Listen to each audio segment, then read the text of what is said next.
Even though I've got a product code, I gotta do something to break the monotony. So, meantime, I enchanted a Type A sword. Just I did the tweaks, this is what I prefer. It's better to increase the damage than it is to increase the weakness element. We want to go for damage from this sword. But I also want damage from my spells. Also carrying Arbin, a sword version of Orbin. Yep.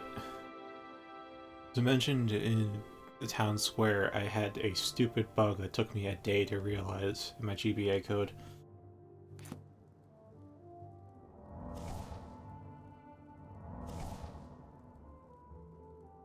Other than that, there's like, I guess a couple of things in the game.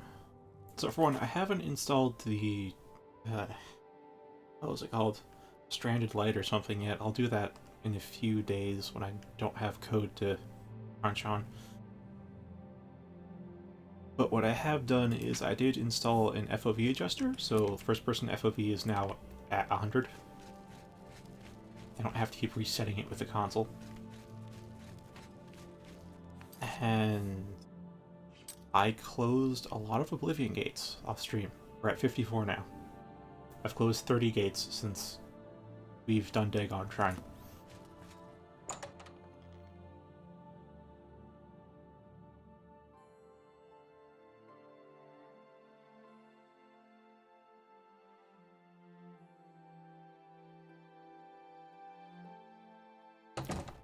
Yeah,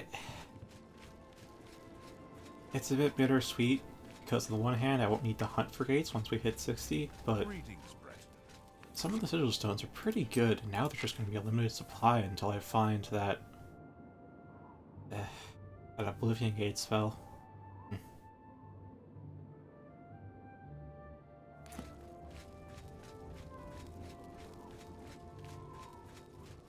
Okay, what were the two quests we had to do here, though? I remember there was one for Mage's Guild and one for the main quest.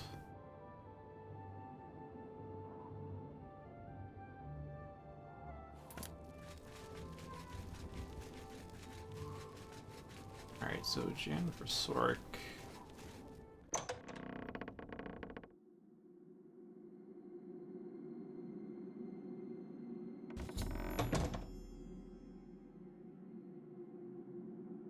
This is quite a still frame.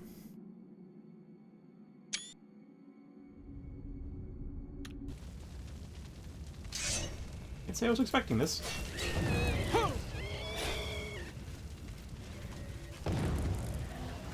You handle that. Sword. Oh, you're that incompetent.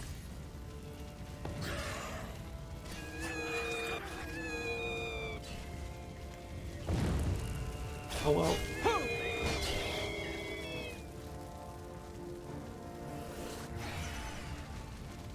Ah, there's one behind. Oh my god. I love massive acrobatics.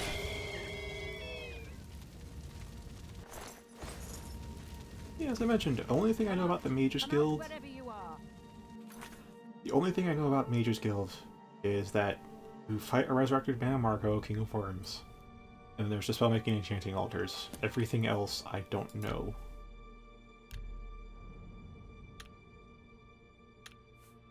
But this is a genuine surprise to me. Can't jump back through. Oh, not quite.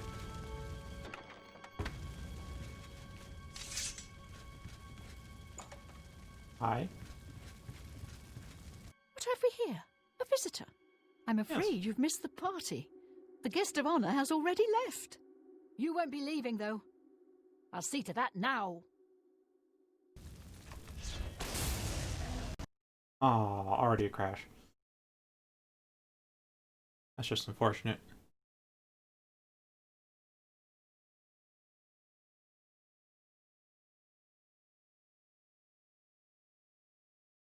Okay, I don't know if at some point my save is going to go nuclear and I won't be able to load it again.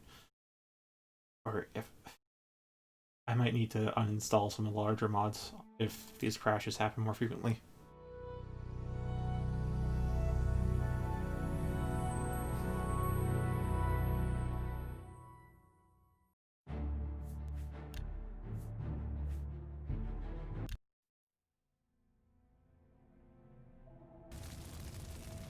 Actually, as I think about it, that crash happened when I fired Finger of the Mountain. And there's a lot of miscellaneous objects that I can just shoot everywhere.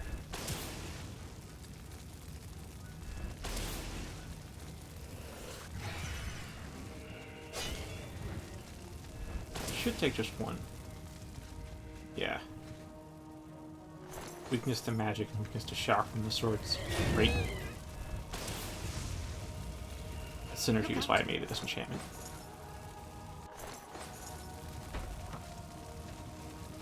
Alright. Okay. Let's go one-way shortcut.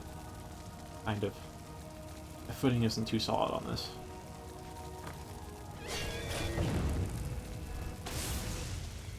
Come out wherever you are.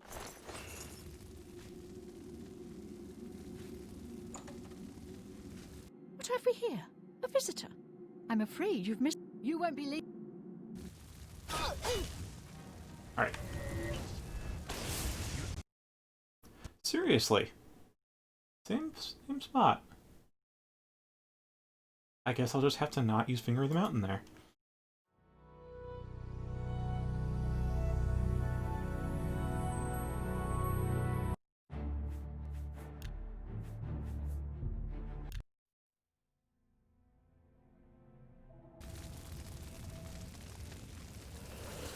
I wonder what's causing that.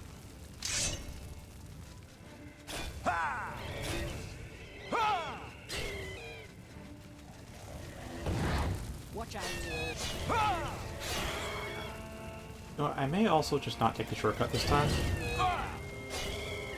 Just maybe, just maybe, that's skipping some flags that need to get triggered.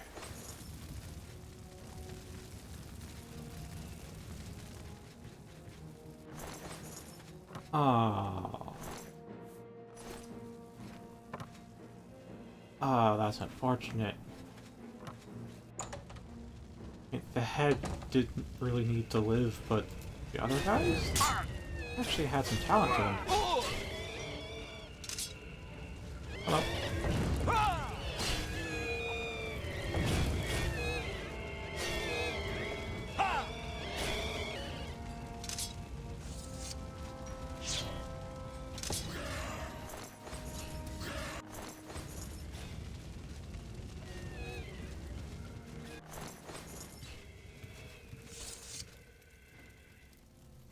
Oh, yeah, other thing is, you know how I mentioned that all the weapons have the same reach? Regardless of whether it's like your fists or a claymore? Turns out that's only against non-living targets. Because I did some more testing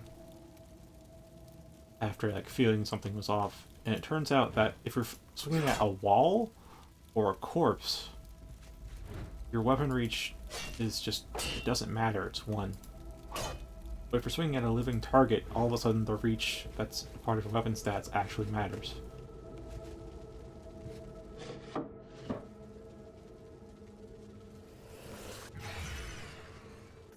Alright, I posted the spell effects in stream shots, but just to recap. This 707 Magicka spell is meant to replace Memory of Light and... where's the other one? Predator. Just detect life by itself without any kind of light altering effects.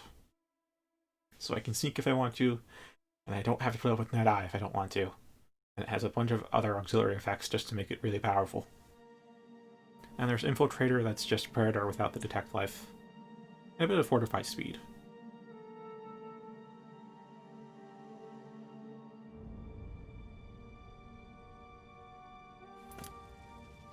Oh, did you mention Metro 2033 because you saw it on the Wii SNES? I remember reading somewhere that like a Metro game was for free on Steam for a day, and I got it. I haven't played it yet. It's probably on the list of games that I could play on stream. You know, I'm gonna save before I go kill this guy.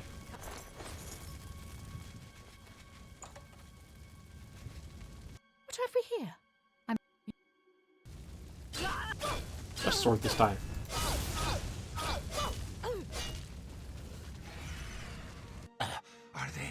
Are they gone? I was too afraid. I just couldn't move. I could hear the screaming, but I just couldn't move. He killed them all. Just slaughtered them. I saw his face. I saw the King of Worms. Oh. I get why this crashed now, kind of.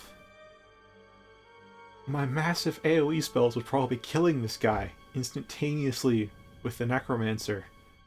And when the game said to try and bring him back into reality, it would crash because he was dead. I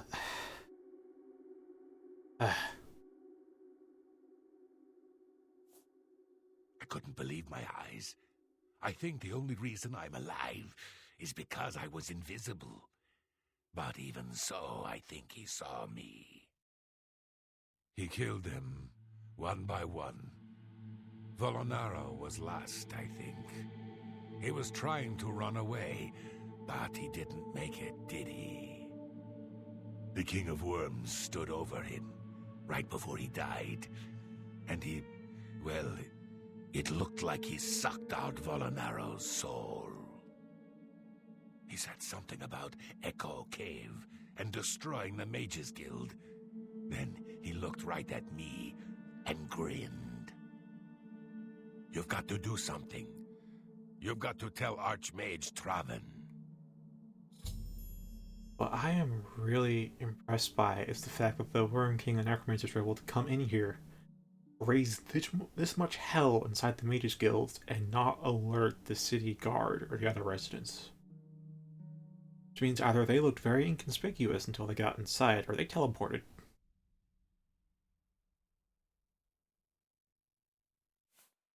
He might come back if he knows I'm still here. I'm not staying here. I'll go to the Imperial City. Hannibal Traven can protect me. Please, go on. It's not safe here. Leave before he comes back. Once he has a scripted instant kill attack, I think I'll be fine. Wait, Camilla Wolia? Like she was a... Was she the alchemist here? I feel like she might have been. Oh.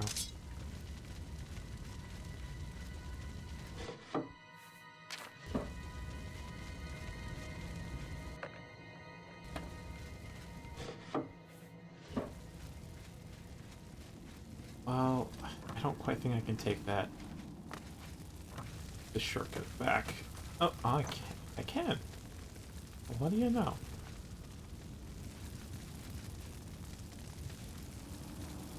I think she was the alchemist.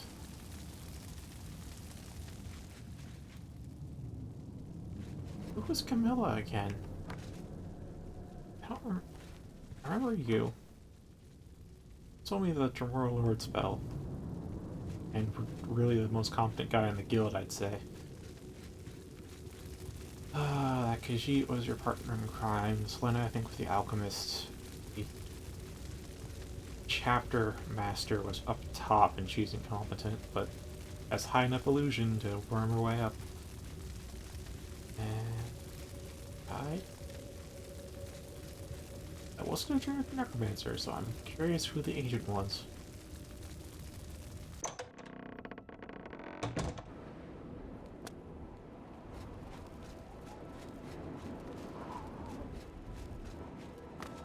Hello. Well met.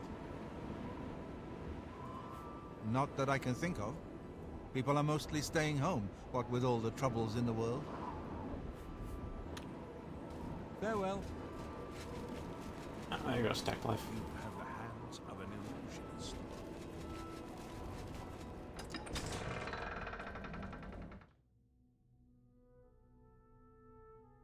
Alright, so I'm going to head into the one place where I know there's a cave. I don't remember the house name, but I remember the back entrance.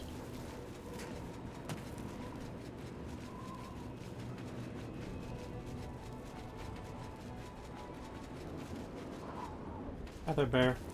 Hi there, bear. Where was that cave entrance, though? It's around here. Local map, please tell me. There. Yes, there. Okay.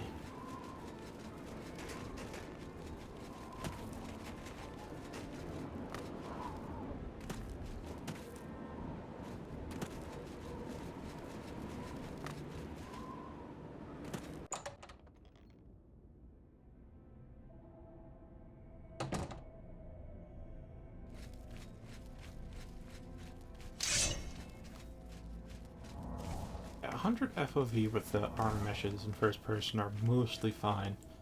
Ones aren't looking straight down, you won't see inside the arms, or using a bow. If you use a bow, then higher than 100 and default FOV is really obvious. It's really obvious.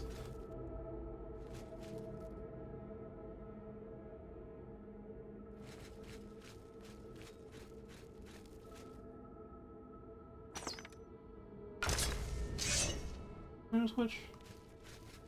You have to turn right and go down, but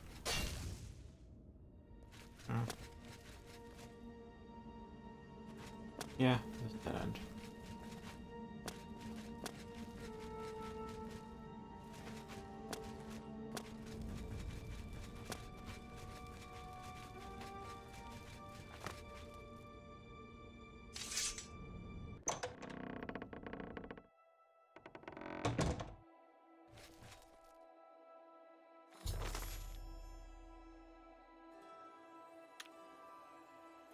Master is pleased to hear of your activities outside of Coral. More gates that we open, nearer we are to the glorious cleansing. Master has chosen you and Severia for our most crucial mission. Sign of your advancement through the ranks of the Chosen. We have learned that the Septum Heir has gone to ground at Cloudroad Temple, the lair of the accursed blades. Master has made its destruction the top priority of the Order, and Lord Dagon has committed whatever resources are required. Pending your report on the Septum's activities at Cloudroad Temple and your assessment of the temple's defenses and possible routes of escape, we plan to open a great gate in the open ground before Bruma as soon as possible. Remember, the first 3 lesser gates represent only the preliminary stage of the Great Gate deployment. Do not in any way compromise your cover and defense of these gates. New ones can be quickly and easily reopened, and once the Great Gate is open, the fall of Bruma is assured. Cloudroad Temple cannot stand long after that, and the Septum will be caught like a rat in a trap. We will welcome any further details you can offer concerning the Imperial agent who rescued Martin from Kvatch, but again, we caution you. Do not risk confrontation. This individual is not to be trifled with. Finally, someone recognizes just how powerful I am. I don't think Drill did. Where is the... Here it is. I don't quite see him up here. Actually, did I kill Drill by a standing stone or not? That was a woman, and Drill sounds like a man's name. You bet I am. By the end of this, I'll be an actual god. Well, all of this, not specifically this quest line.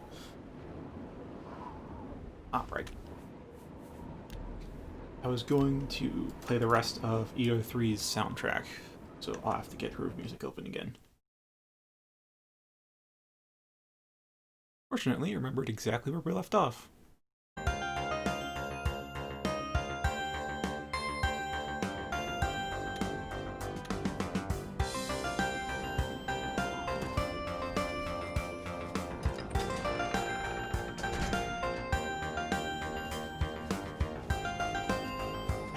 The only things that can seriously hurt me are if I let an ogre wail on me for a while, they actually can like overcome the health regen with their fists.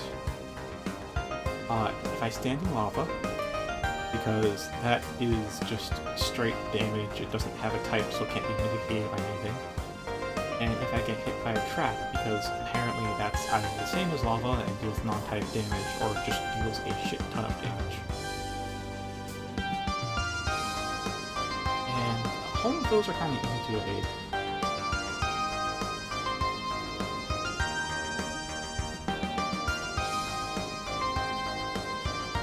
Well, there are the instant kill hits that are rarely around these lanes. Tend not to jump into them unless I don't recognize what they are.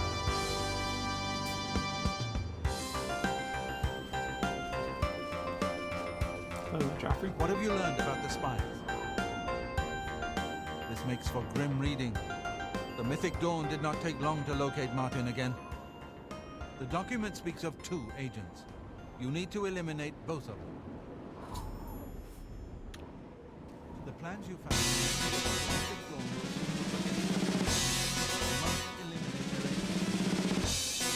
Well, if you're now pointing, so they're probably already outside. I can't believe I can just jump this height so far. Hi. Yeah. Really great. It was the girl, right? That was the first one, and now... I probably...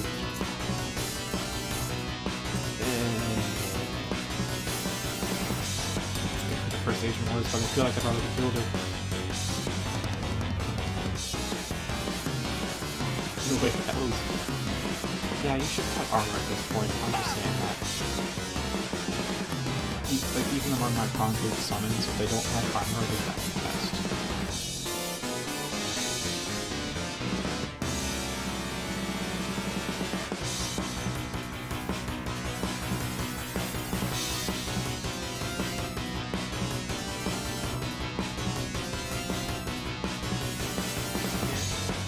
What have you learned about the spies? I did. Excellent work. I knew I could count on you. Gods did not rightly choose you as their agent, whatever you need. But we have not eliminated the threat against the throne of the proud world. Only different. You will warn the council of the danger. I believe he has made some progress with the Mysterious Dark. Alright. Then see. Hopefully this will be a short stream for me, but if you do well, hopefully I'll see you before the stream ends.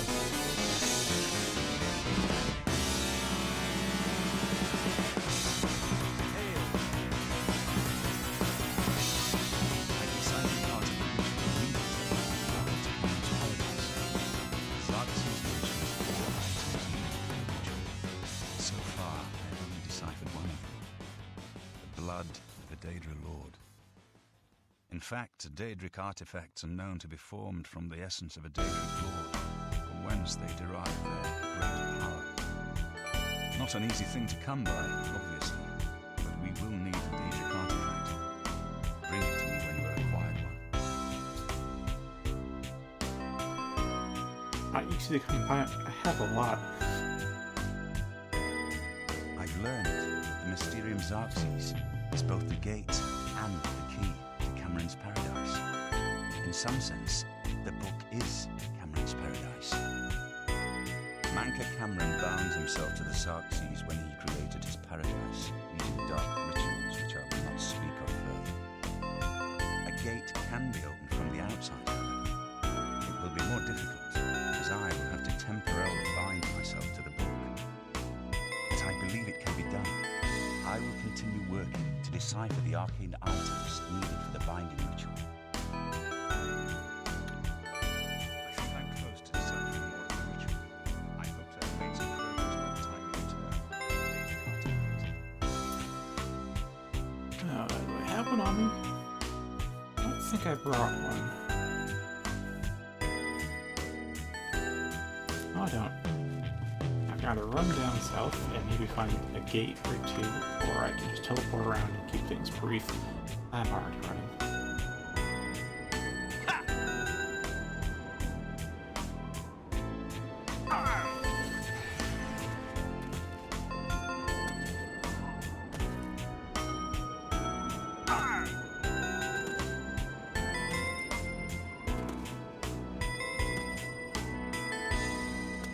Yeah, so all of my newest high-cost spells have honestly integrated Fortify Int 300 points for 10 seconds into. I think, as I've mentioned, your recovery rate is a percentage of your max, so increasing your max increases the actual or effective recovery rate.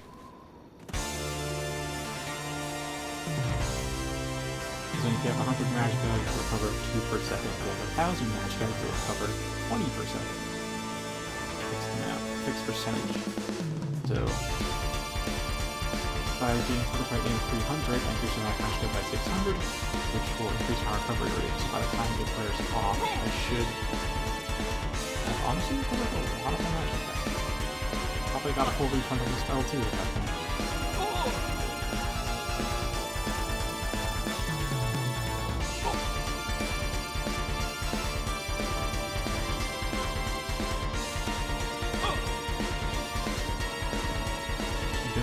I'm having stability concerns about this game. Just FOV, the amount of context, the number of spells, the power of them, just sheer movement speed I have, means the game probably has to hold a lot of things all at once. That's rough.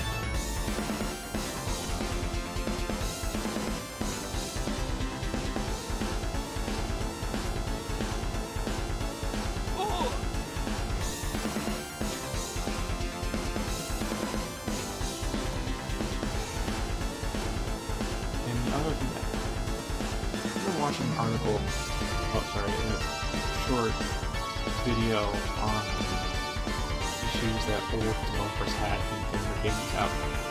And one of them mentions back in a 32-bit system that a game that was so large and it had to optimize it so that it ran, but it always crashed.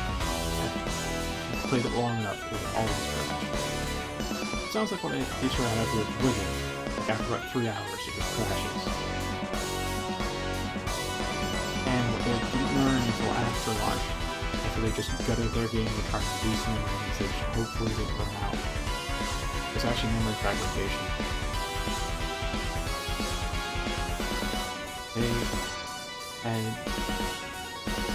They kept allocating and unallocating memory so much that the methods aren't perfect, so really good memory just stick around and don't. They stop getting pointed to, as in it gets removed from your list of pieces of memory that you're using, but it doesn't actually get freed up for the system to use on other things.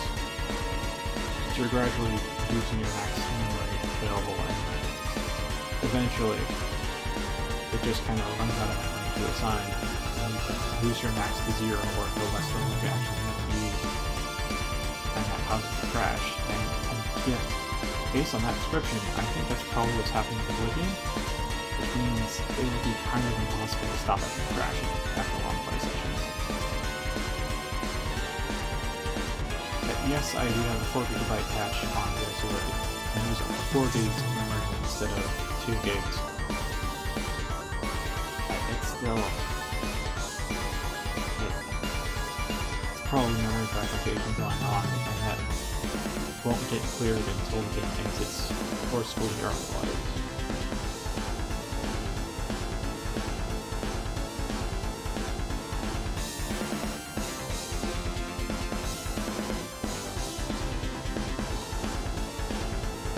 It was a pretty fast run back to Shinhall.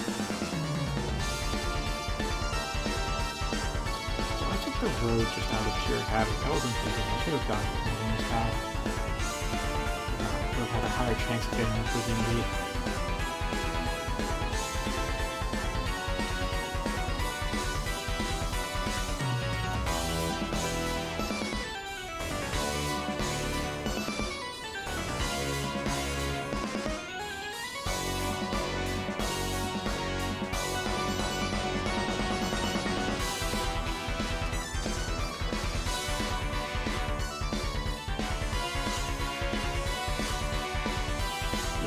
Much stuff into memory is part of why I try to save and reload inside buildings.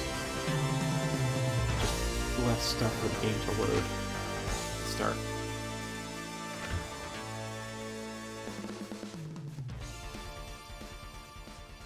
I don't think I have anything worth dropping. I have a little bit.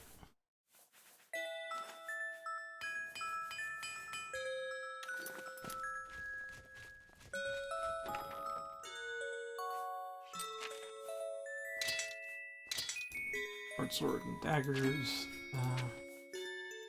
ingredients, a couple of notes, and then I'm not sure where to put the FOV adjuster. How about in here? This is where I put the unofficial badges.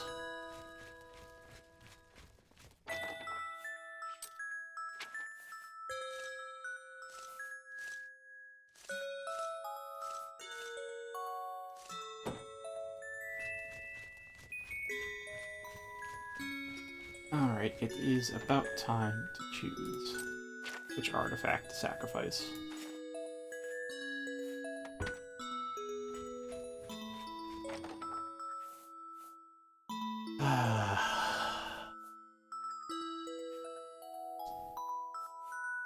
So the Ebony Blade I really don't have a use for. To be frank with you, it's just gold brand's better.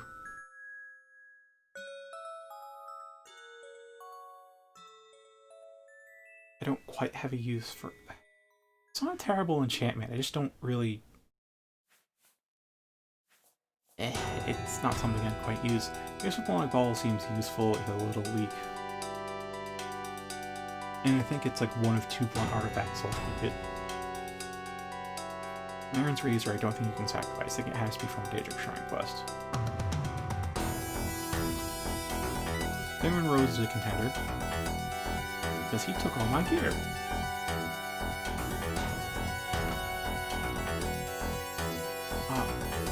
Bowling Drum is honestly weak for 11. 47 is like the strength of a dagger at this point. And I got it, this is max level version, so... Yeah, it's just weak overall, but it does have a very strong enchantment. Use the Wabajack, that's a useless piece of RNG. And, gosh, I think I got the Wabajack spell too.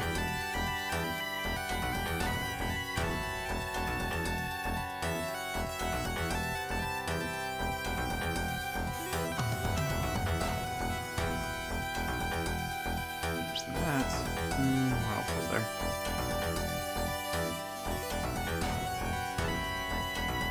That is technically a Daedric artifact, but I don't think you can sacrifice it because it wasn't flagged as a shrine forward.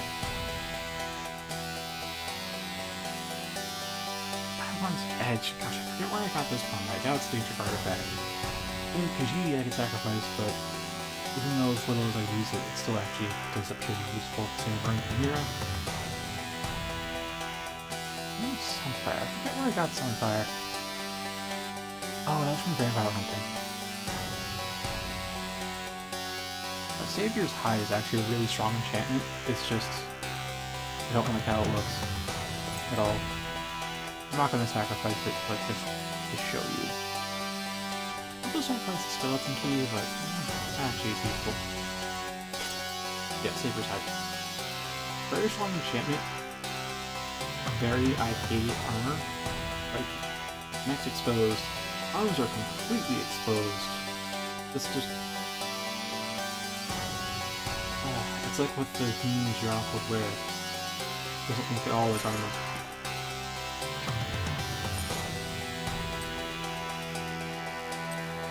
Alright, so the choice is either the Sanguine Rose, because fuck Sanguine, or the Wabajack, because it's useless.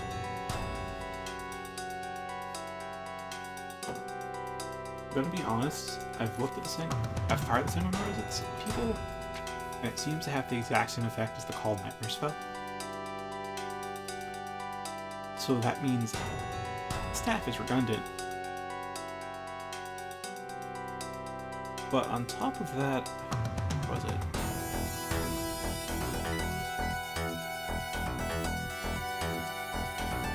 Oh, I had the spell.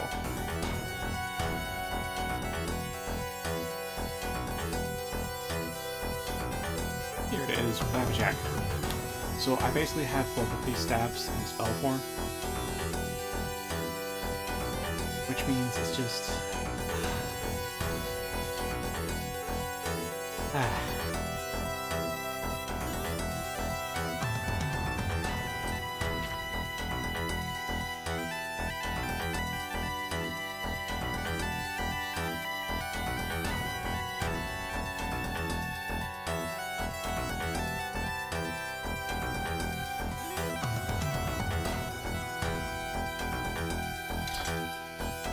it's something I'm gonna have to really figure out what the heck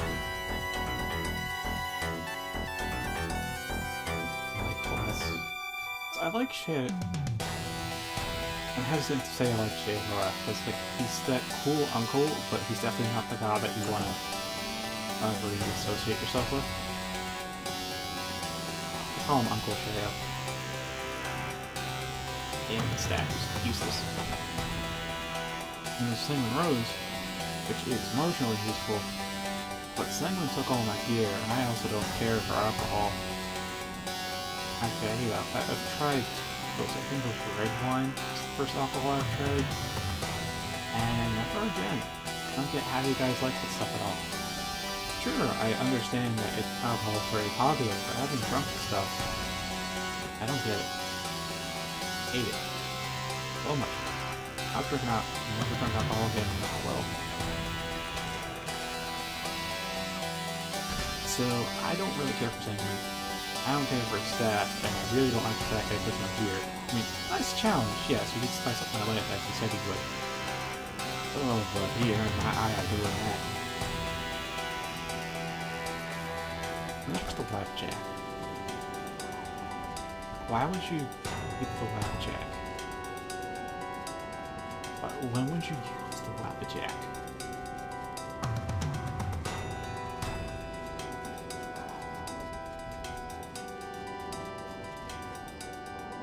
Hold on. FOV seems like... I have to keep the ring on me? I think I have to keep the ring on me.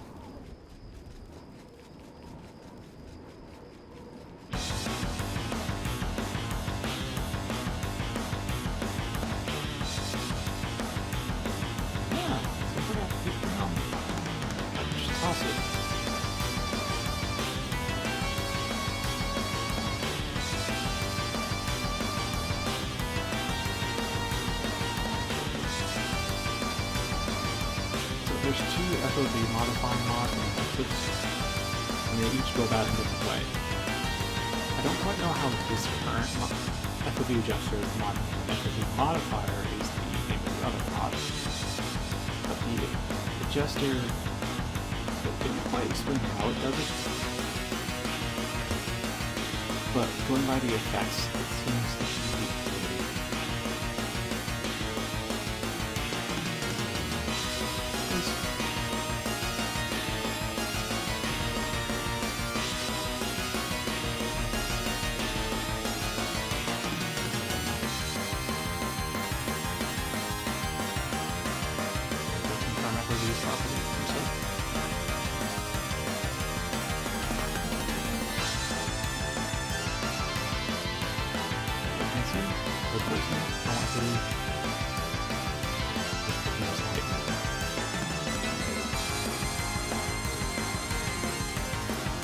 that just big quirk right there is exactly why I chose FOV adjuster. Keeps the normal just first. And that there is exactly what happens. Just FOV using the consequences.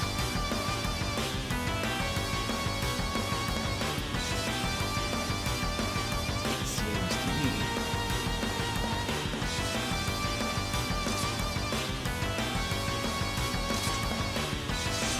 FOV adjuster works is it runs the console command during certain situations.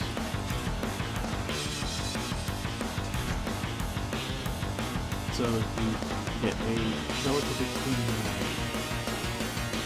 the tweak FOV. The downside to FOV adjuster is that you don't just get given this ring, it's actually placed in the shop window, and you can't just start doing that with it. Yeah, that's the one downside. I mean, that means it's hard to be dealing with it, but if you're going to do ongoing, or I do plan to get into Oblivion in the coming weeks, so I could just crack it open and change it so it's added to inventory when the game starts.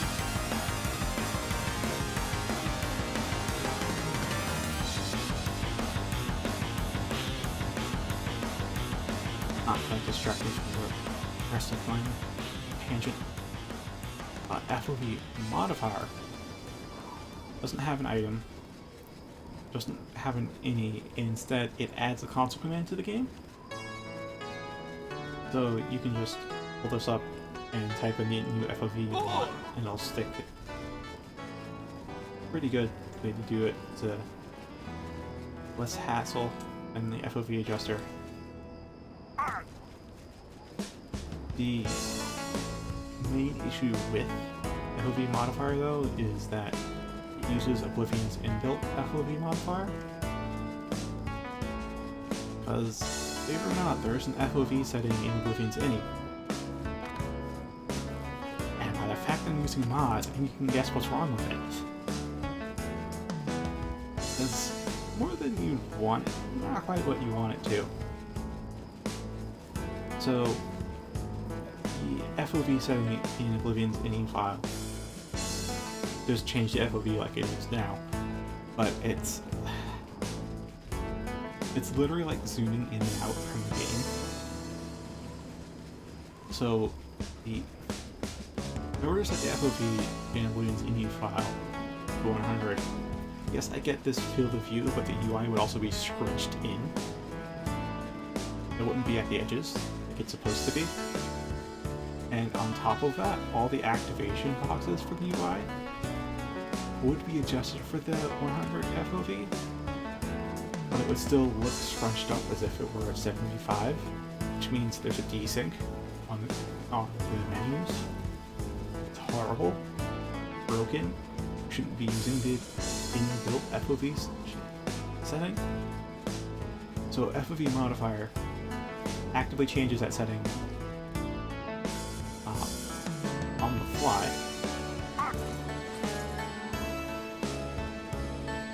And then just changes it back to the default 75 in instances where it would fuck things up. If you open a menu, it then modifies it back to 75. You can do something that changes the FOV, like say it zooms down your bow or ragdoll, changes it back. Basically it makes sure. Hello.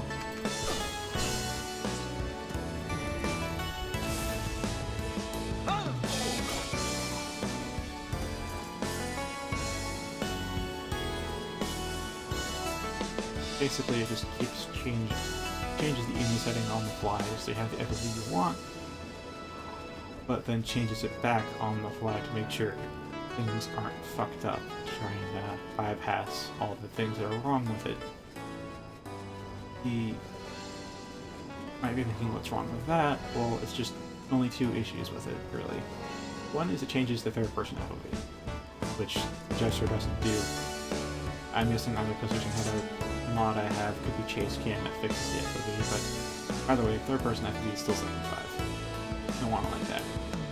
I want to keep this close. I feel FOV expansion should only be for first person to make it better. I feel like you shouldn't give it to third person, because then from a mechanical perspective, third is always better than first at that same FOV.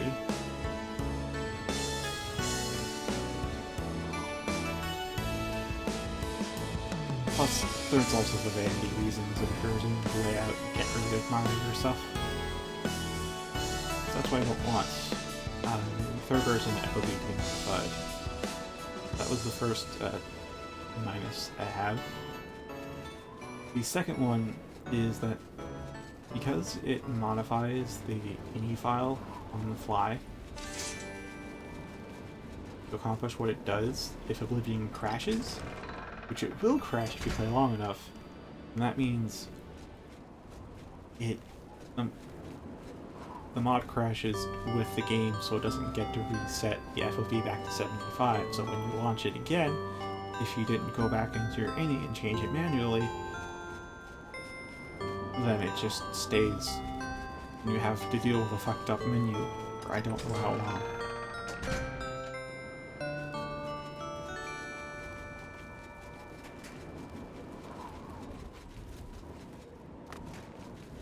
So FOV adjuster, you have the whole ring thing. It's a little bit more cumbersome because you have to go through a menu like this.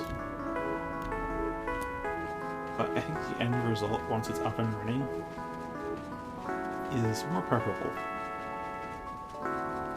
It doesn't have the issue of crashing, where you have to reset the ini file and unfuck your menus, but it doesn't use third person, it's just... It meets my demands better, but those are the two FOV mods. Pick which one you want.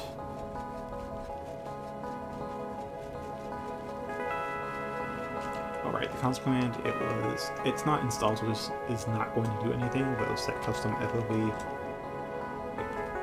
100. That was the console command. I'm not going to test if that works. I uninstalled the mod after testing it, so it shouldn't work, but if it does work, we got some leftover code!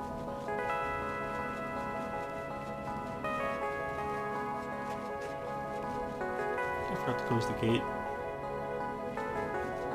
One thing that bothers me with these gates is like, I open them up, and they run outside or inside or outside, and it's like, anyone else can just run inside or outside, then why do we have a gate if it's just always open?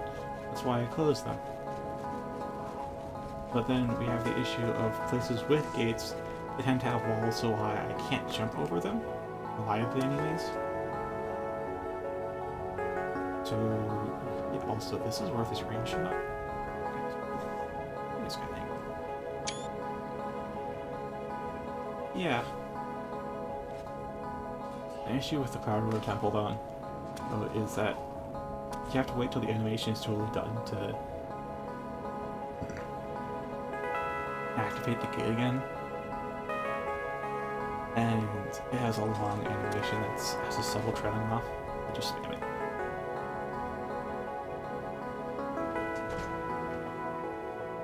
Like, it has to shake ever so subtly before the animation ends and you can activate it again. I'm just stuck here waiting for it to open and close. Anywho, Samon's Rose it is. Good morning, sir. The next section of the Mysterium Xerxes is very difficult. I haven't deciphered the rest of the ritual yet. I hope you are making better progress. I won't ask what you went through to obtain this, my friend. I know all too well the depravity of the princes of Oblivion. Are you ready to give me the artifact? Remember, the ritual will consume its physical form. It won't be seen again on Tamriel for many years. Oh, that's right. I always have Azura's star on me. So I had the option. I never thought to see this again. I once possessed it, briefly. A lifetime ago, it seems now. To obtain it and then give it up. I honor your dedication to our cause. You should talk to Joffrey. He needs your help. Trouble down in Broom, I think.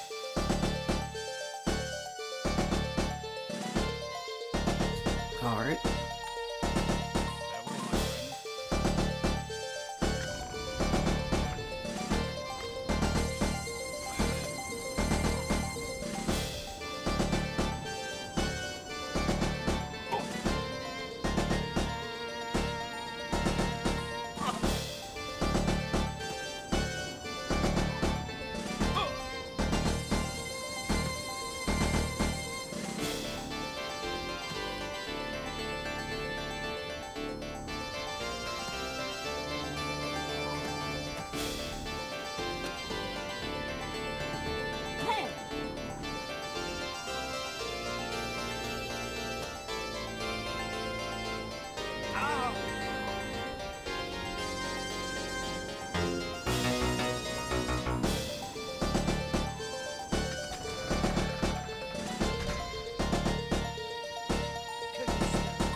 can eat for a day with a single coin.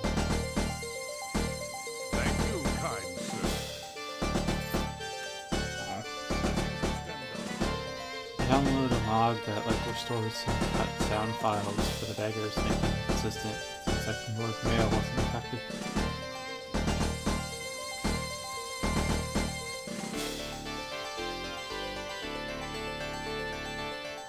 Wait, right, Jonathan?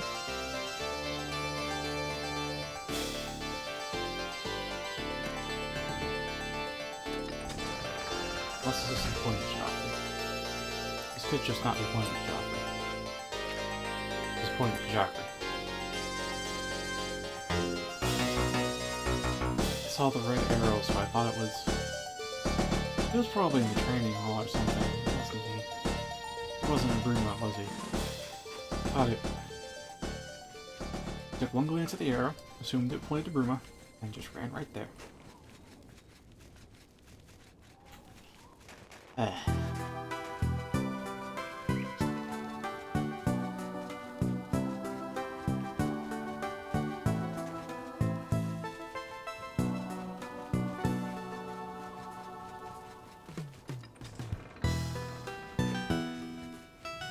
Alright, those gates are staying open until I leave. Can't deceive it, and...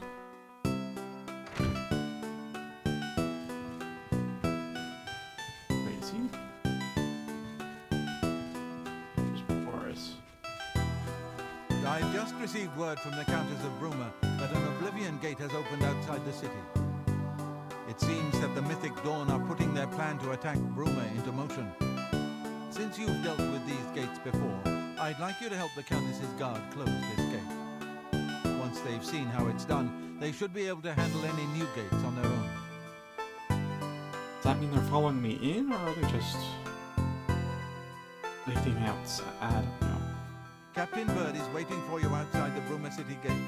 He'll show you the Oblivion gate, although I doubt it will be hard to find. You should rendezvous with Captain Bird immediately. The sooner that gate is closed, the better. I'm just all up and mobilized. Military force for you.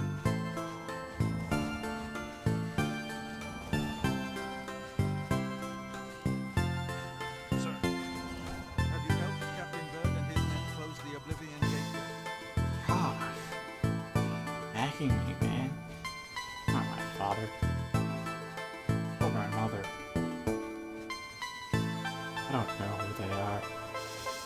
Just woke up in that cell one day, and the Emperor talked to me. The Emperor's dead. It's all just been a wild ride since then, really.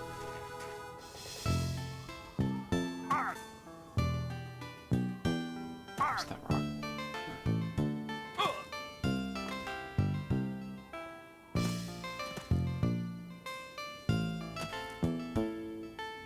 there's the gate. I specifically turned off known locations from the compass so I can find gates more easily. Wonder what... Oh, there it is. Oh, there, Captain Bird. Thanks for coming. Since we had the hero of Kavacha available, I didn't think it made sense to try this on our own the first time. We're ready when you are. Just say the word and we'll follow you into that hell-spawn gate.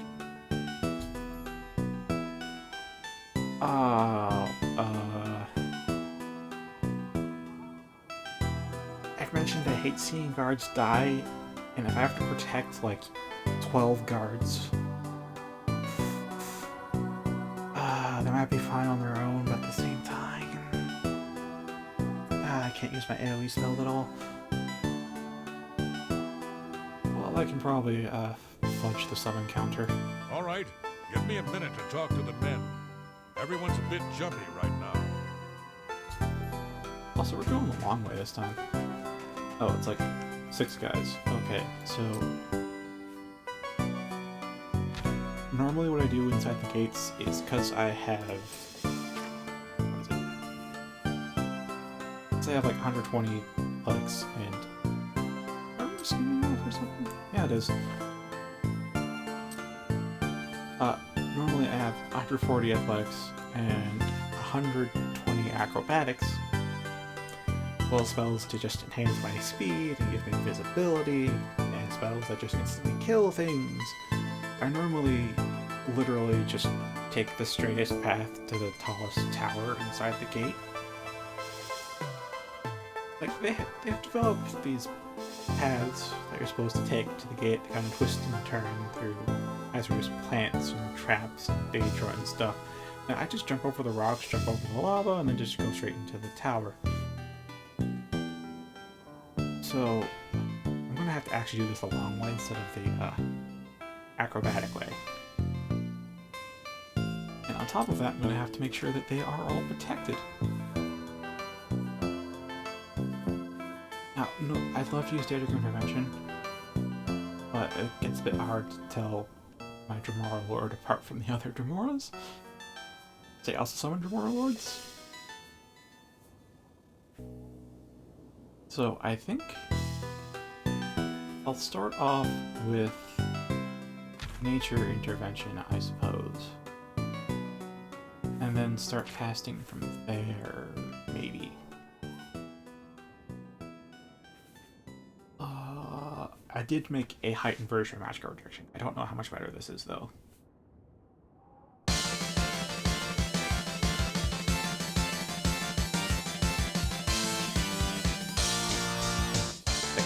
The main point of this one, like 100 points, is because that'll get magnified the weakness to magic each time. So it's 100 points for the first cast, and it's 300 points, and it's 900 points, and so on and so on.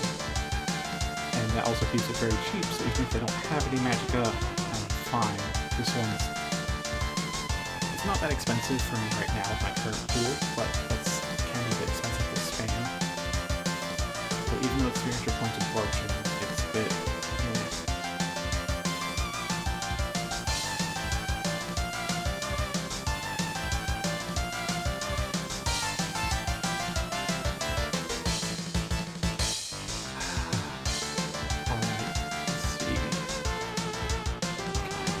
I have silver weapons, which is bad, because then I can't pick them with this.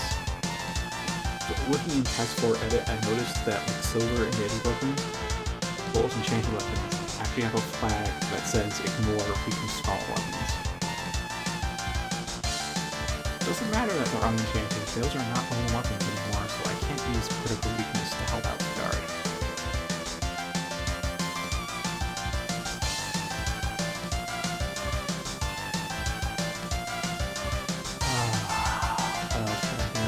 I could be paralyzed.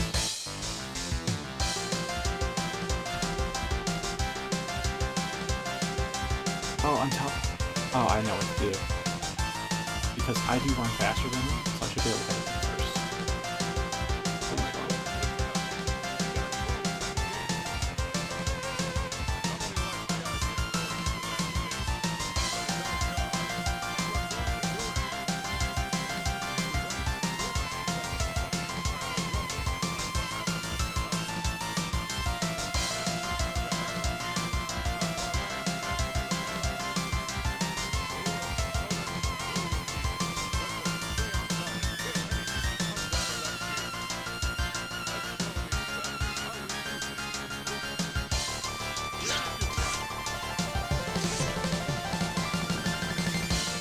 Oh, he runs fast too.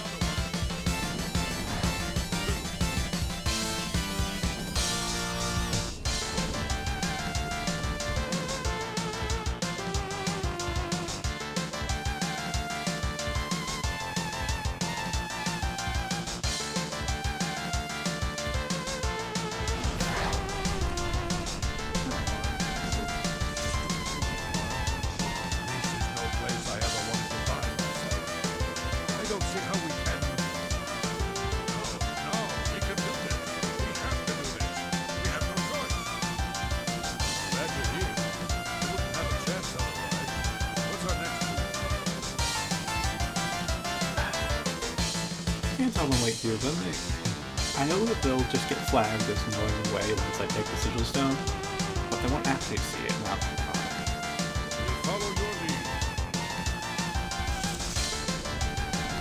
Alright. So I have First off, no match goes in effect is 707 match spent. Alright. I say that because I'm going to be stunting on match go with all these summons. What was that? Intervention.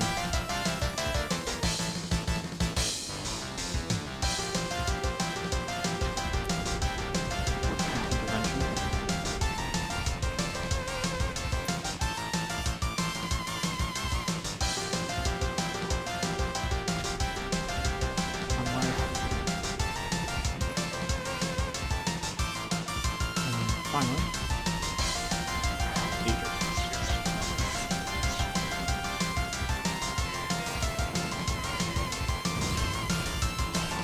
This here is exactly why it goes well.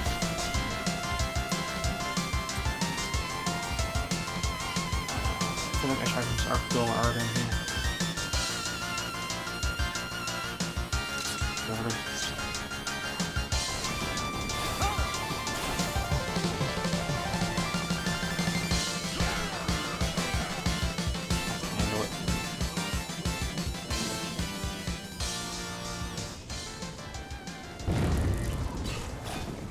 Anywhere. Gotta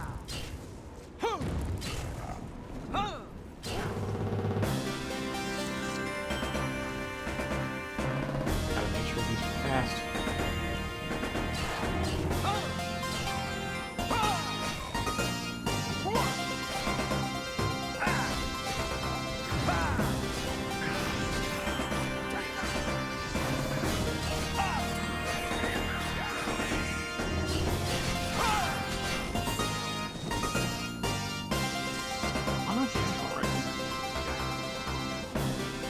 Fighting themselves.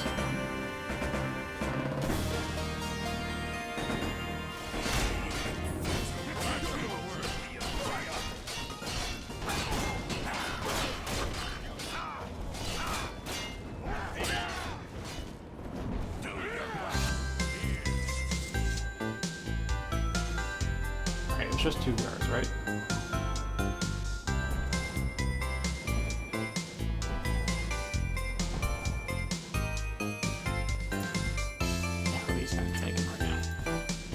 Choppiness.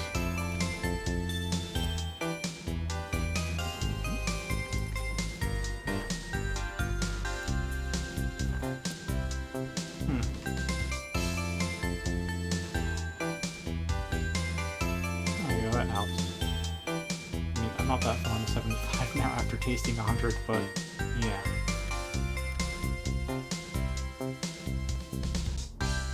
Let's see if the stubborn is giving me a bad vibe. Oh, that will be 100 of it.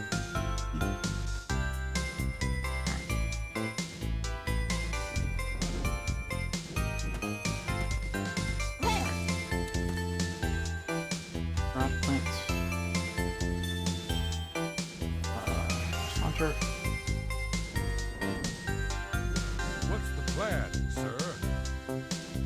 We'll hold this position as long as we can. Don't matter, I'm just gonna run ahead and kill everything. Summoning a bunch of summons was kind of nice, but also a lot of friendly fire. So I am going to... First off, I'm going to bring back the Green Mountain, since I can go solo for stretches of time.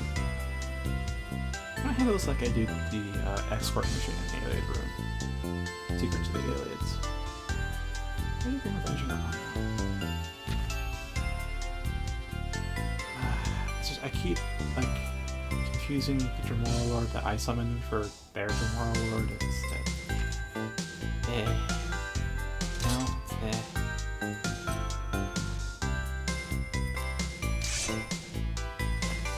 No, whatever.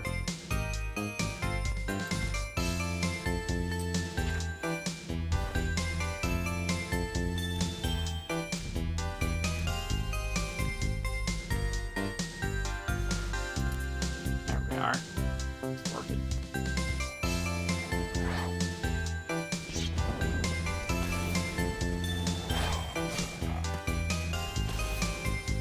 Alright, that pretty much just killed me.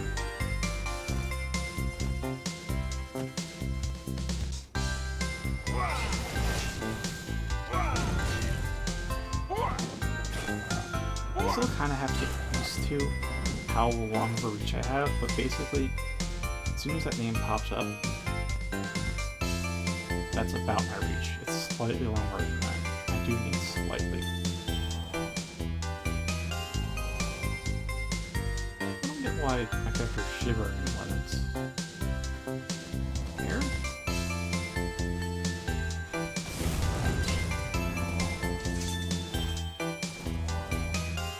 By the way, I'm going to run through and kill everything until we get to the tower.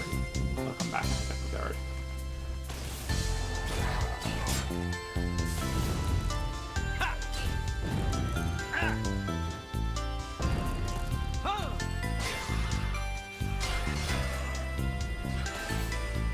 Alright, that just killed him.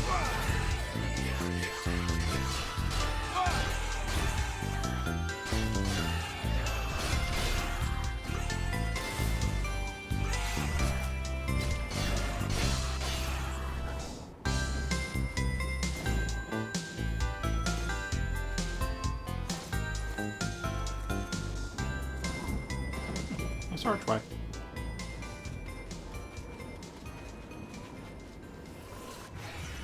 Oh, this is out of charges, though.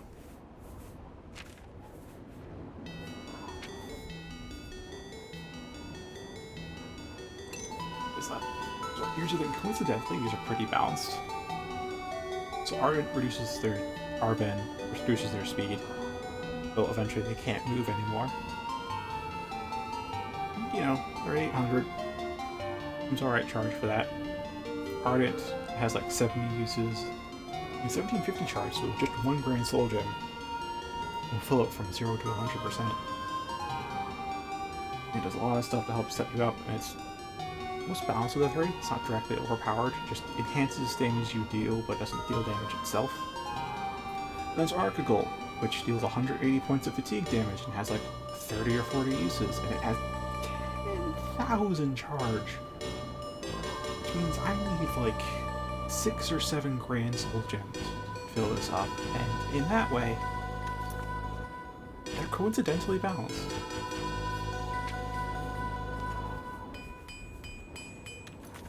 Like, they're long-term strategically balanced as opposed to short-term balanced. And that just... It's all kind of mute because I have that one spell to just refill everything myself, but I'm going to be filling things personally with what soul gems I have for a little bit. But we're not those anyways.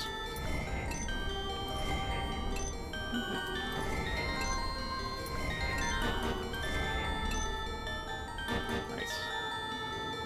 And that's just about everything except for using this right here. Yeah. Alright.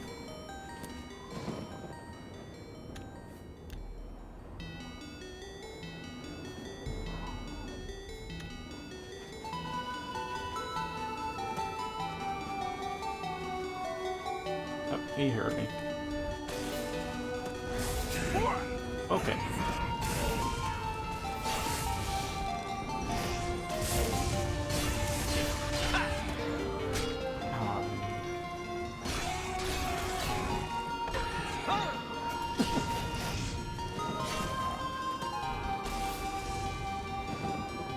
It's just a satisfying sound, a satisfying bonk of the head against the stone slab.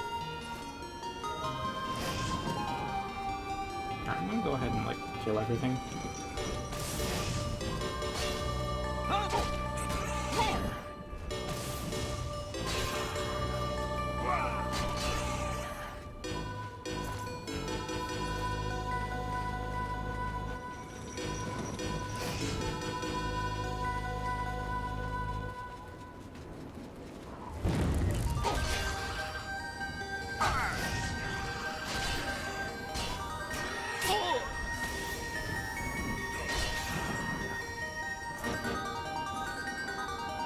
That seems like decent enough. Erotic plants. Still. Guards.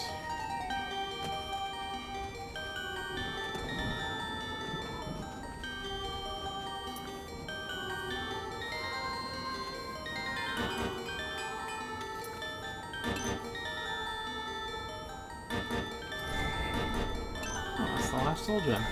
Okay, we're on to using the spell.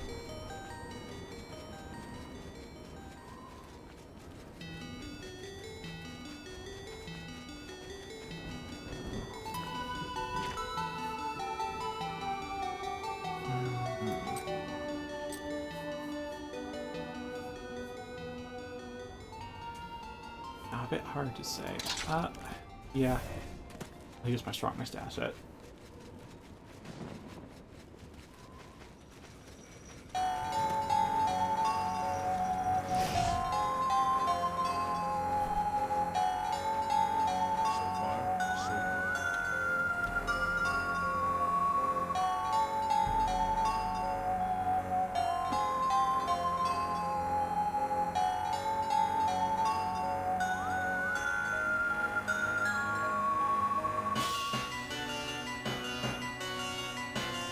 I can't tell if we get the second half and it repeats in the OST or not. What's the plan, sir?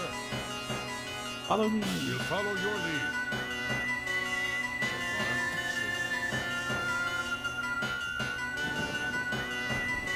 Only risk of them dying is from traps, so...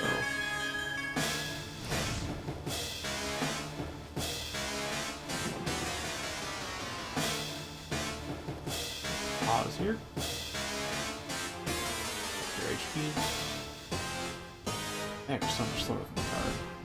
Captain. Bird. So far, so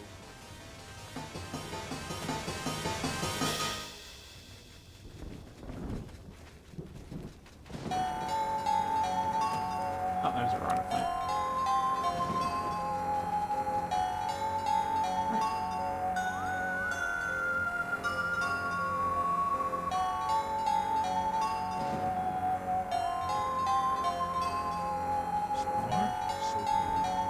Alpha Health.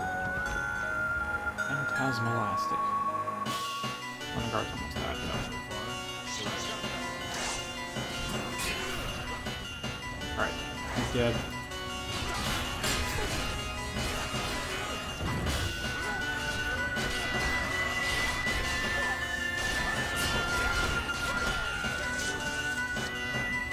Alright, cool. 6 of them fighting one guy is, pretty nice.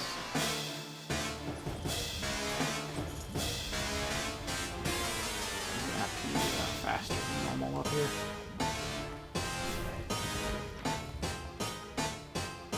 By faster than normal, I mean just not looking for extra loot or anything. here comes another one. You're pathetic. He just annihilated that guy.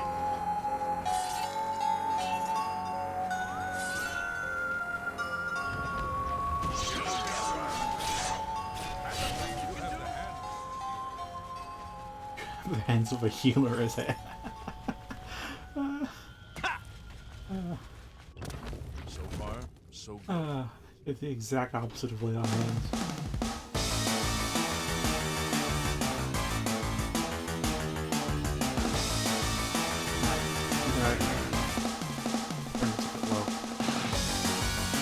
Oh, these guys are...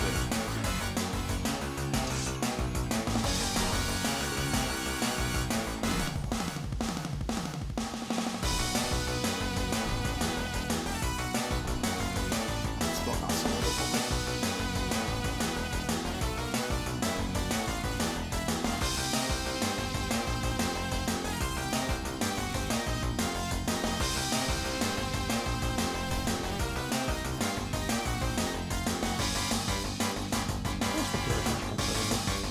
I think back then. It's quite right as a name, but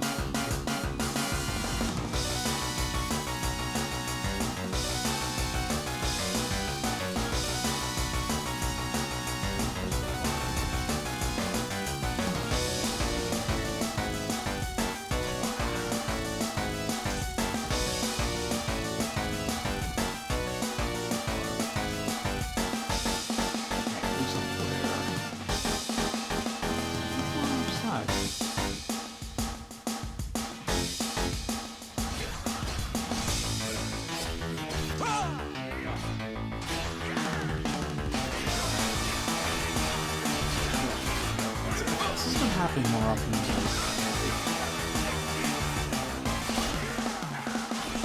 precise, they're using paralysis poison on me.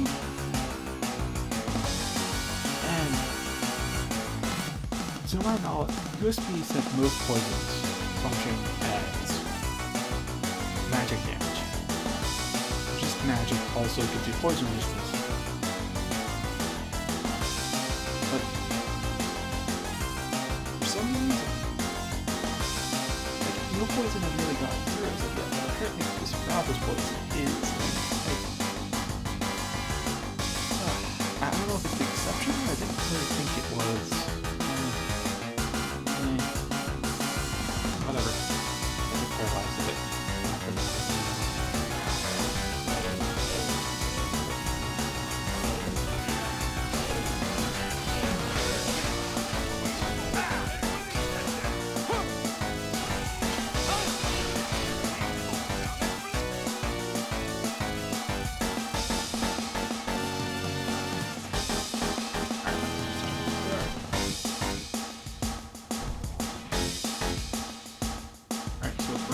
So it's fine.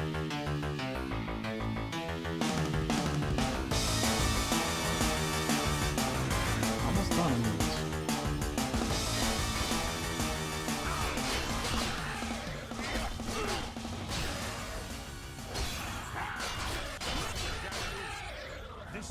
Ah, so it's called a sigil feature.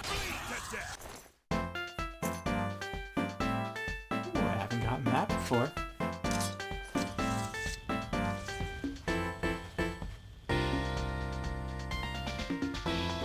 The only gate I've been into where this door is actually locked.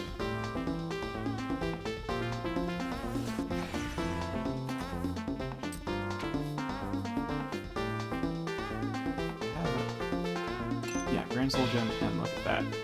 5,000 charges.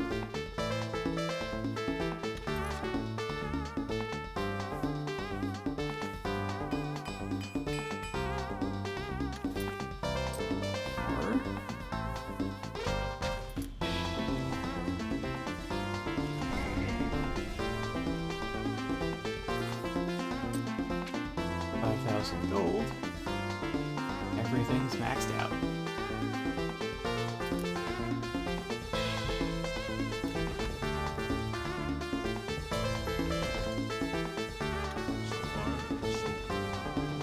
Just damage.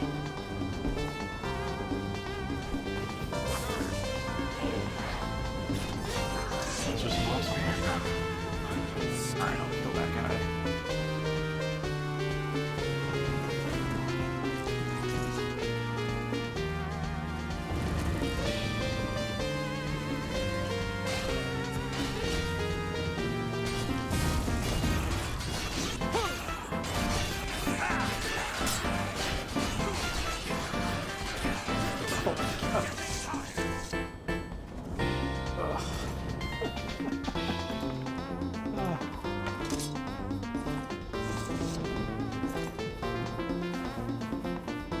Absolutely overwhelming numbers.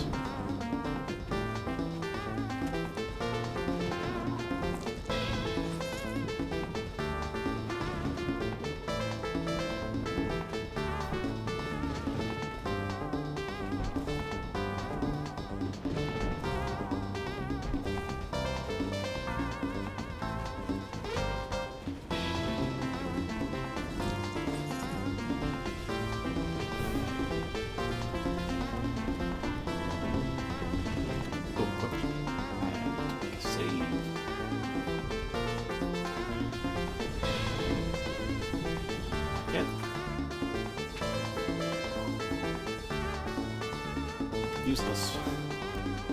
Reflect damage can be used. Actually, reflect damage 15%. That's like big artifact quality. Soul trap 20 seconds.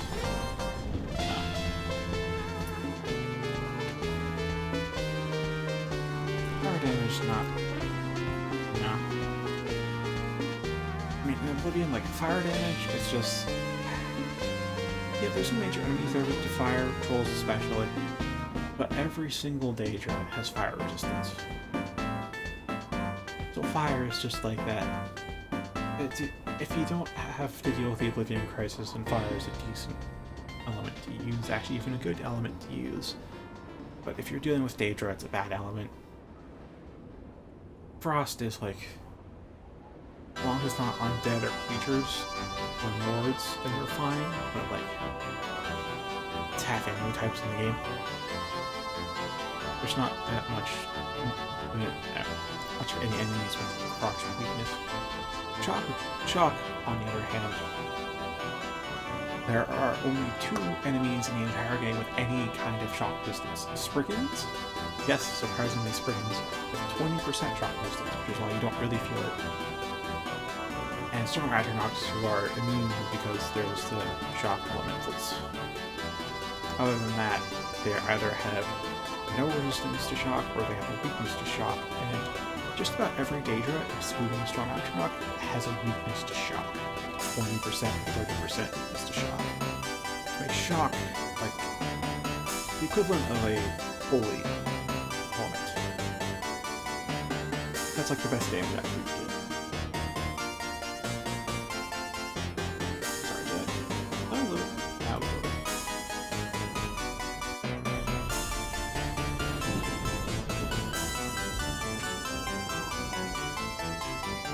I could do it. Honestly, at this point, there's so many ones that I could get and could want that I just have to learn to not keep rolling the die so many times, otherwise I'll be here for like 10 minutes trying to get the perfect one.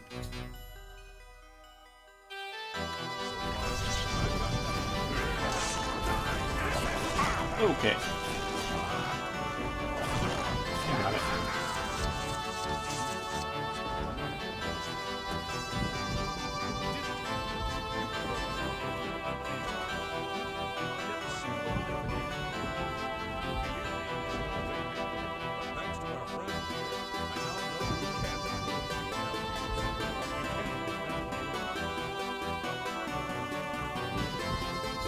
To serve with you, sir.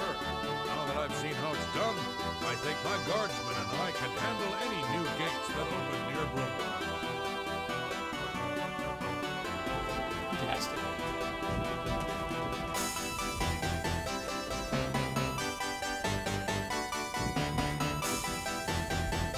It kind of sucks that this Oblivion Sky takes so long to go away. I remember on console it's going on instantly, like as soon as the gate was closed and pop back out as from the sky. It's not the case here, although I remember wrong or something changed it.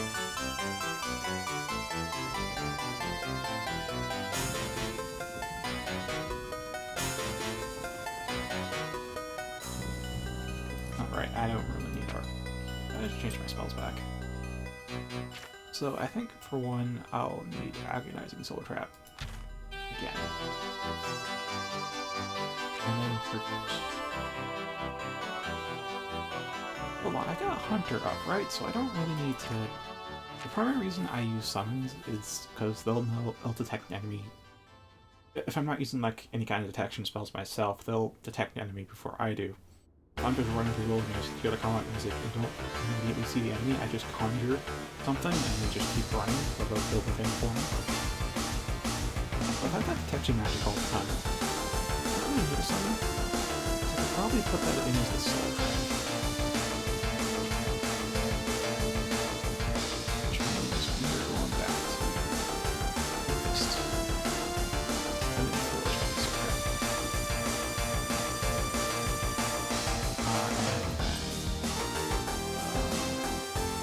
crap. Honestly, I'm kind of like, I get that whole tiring out on the element types, even though that guy can force out that does all the elements at once. This is actually surprisingly good armor aspect efficient. If you were to do a 60-point spell for 10 seconds of just one element, it would actually cost more. Unless maybe it's fire. Fire is the cheapest stuff.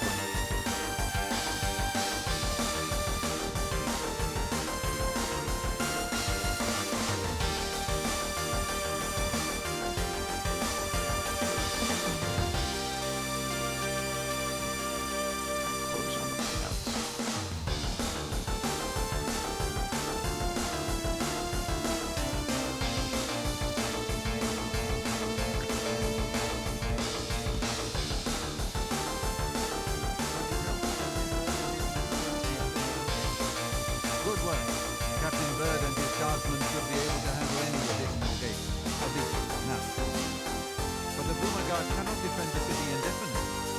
The data of Oblivion are innumerable. The guards will not rumors of none.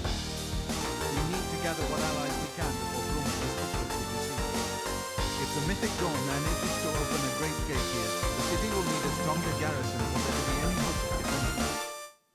You should speak to the rulers of the other cities of Cyrodiil, as well as the Elder Council. Ask them to send aid to Brumma before it is too late. Martin made some progress on the Mysterium Zaltzes while we were gone. You should speak to them about it.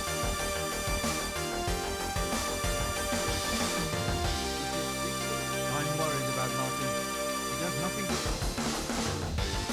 Brumma cannot hold off the hordes of Oblivion alone. You should ask the rulers of the other cities of Cyrodiil to send help.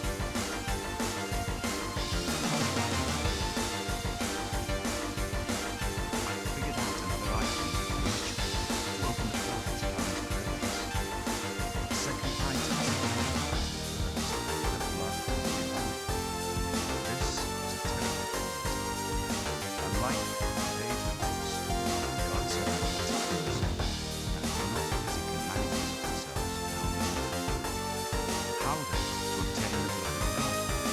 Chocrasol, the blood of myself himself, who became one of the divines.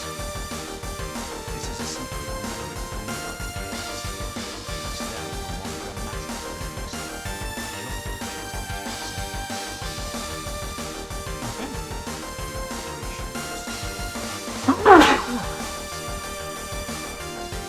Wow, that's far from the fun. So, Martin wants you to recover the armor of Tiber Septim. I wish there was another way. The Only my armor butt's is in the fun. shrine of Tiber Septim, in the catacombs beneath the ruins of Sanctator, the holy place. Sanctator became evil long ago. No one has returned from the shrine of Tiber Septim for many lifetimes. I do not know. The catacombs of Sanctator were sealed by the first Grand Master of the Grand. The four mightiest blades of Tiber Septim's day, Elaine, Valdemar, Relus, and Kasnar, went to Sanctator and never returned. Here, this is the key to Sanctator's outer door. Here I am sending you to your death, but we have no other choice. You must succeed. An ancient relic of the first emperor, who became the divine count, the patron of our order. After the Battle of Sanctator, Tiber Septim gave his armor to the blade in honor of our role. The blade built a shrine in the catacombs of Sanctator, on the spot where Tiber Septim received the blessing of Atlas. The armor has been there ever since. Before evil came to Sanctator, this shrine was a place of pilgrimage for all days. No one has visited the shrine and lived to tell the tale in centuries. I've been there a lot recently. Alright, that's why the good stayed up because I jumped off the wall.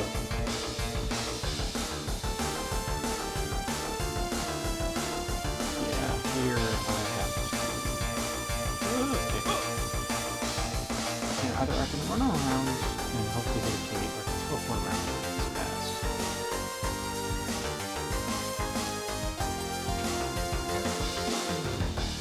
Draw some stuff off at home, so let's do with the teleporter.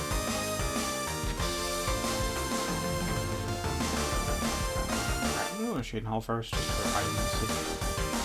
And we'll go down alphabetically.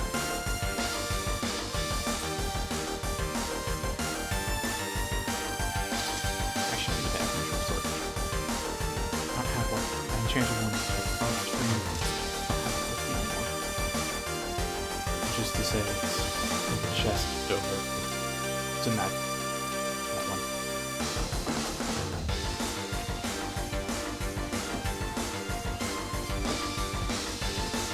Here we go.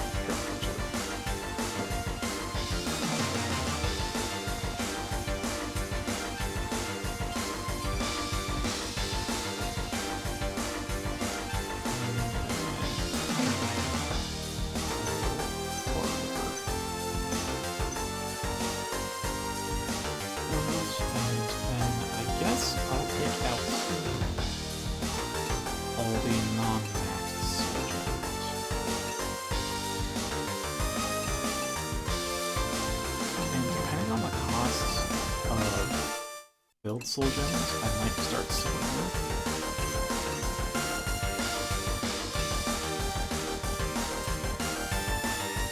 Because I was initially filling these up so that I could use them for recharging, but I have that spell now, and some cash on hand, so as long as I can maintain at least an income of 5k per usage of the spell, then it's a free spell.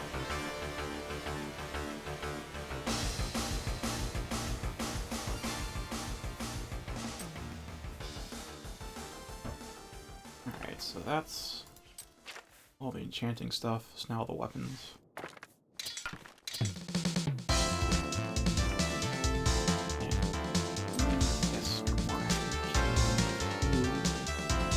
Skip that tier this playthrough. I'm just now remembering that was the thing, wasn't it? There was like an iron tier, an orcish tier, and then like laser tier for armor. Or level scale anyway.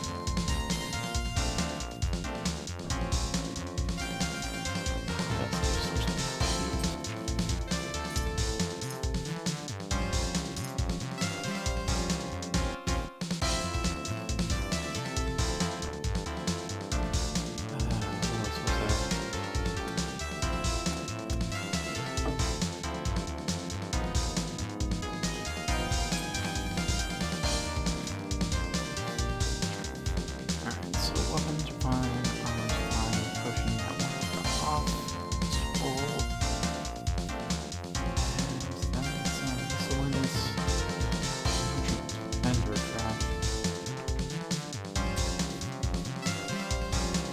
Enough. This is the song that plays in the shop for you.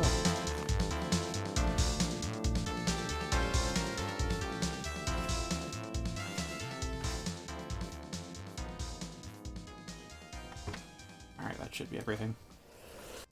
Okay, you know what? Let's not use the home teleport spell and instead. Oh no, Divine Intervention Mage's Guild.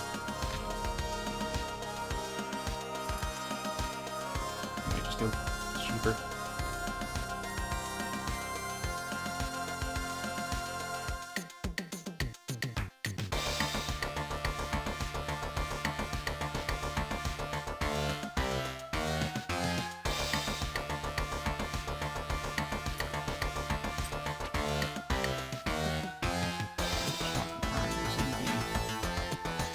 More balanced one.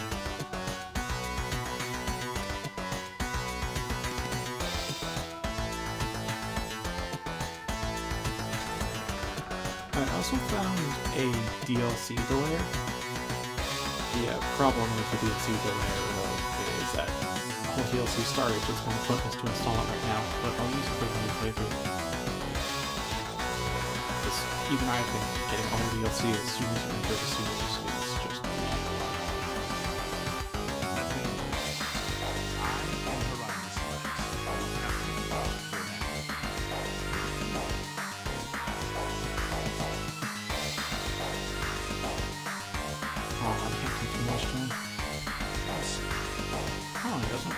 that's probably just my FP's 37. But I think it's like 114 or something. Those would be generally like. Whatever you want, don't lose your set. Yeah, don't be silly. That's a bit. Don't. Please, I'm sorry. You're good.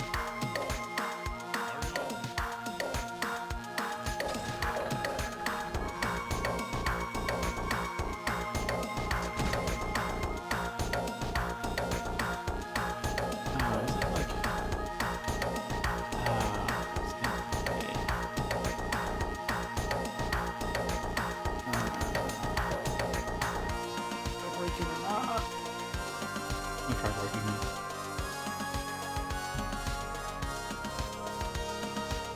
Issues with each mod saves for like over 1,000. It's slowing down the save operation. Oh boy. Yeah, we're running into bloat issues. Bound to happen, but I didn't think it would happen until Maybe what happens much later. Just leave it at that. Alright, so quote. Oh, wait, okay, cool. None of the guards saw me.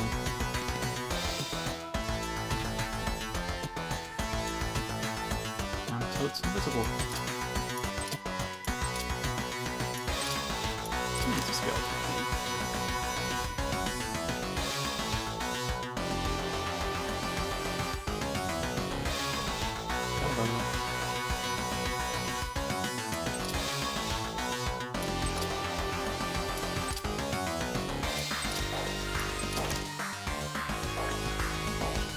They're going to be right bastards. Only talk to you when I'm in court.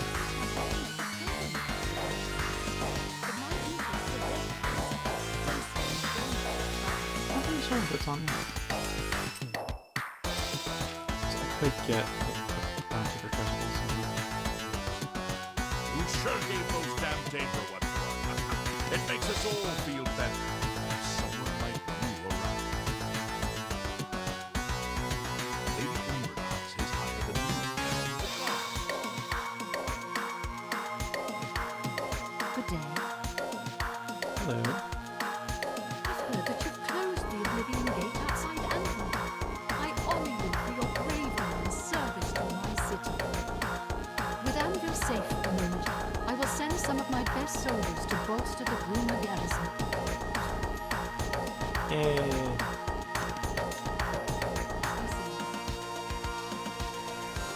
Whoops, that's not teleportation.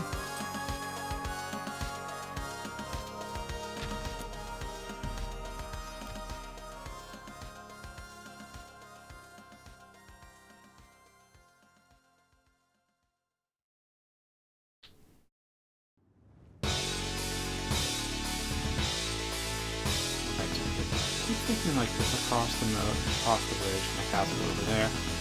But no, that's it. No, it's nothing over there. It's over here.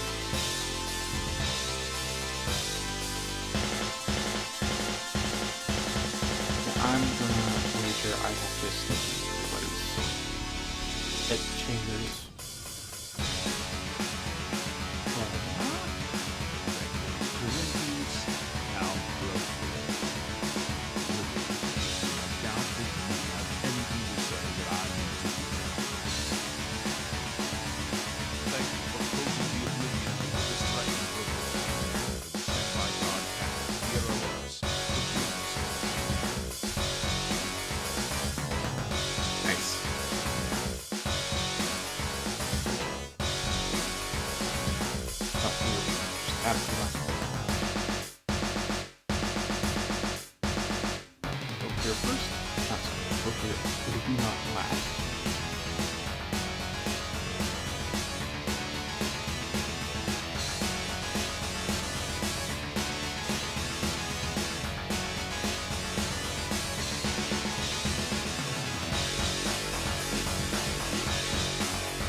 Nobody hears these tumblers.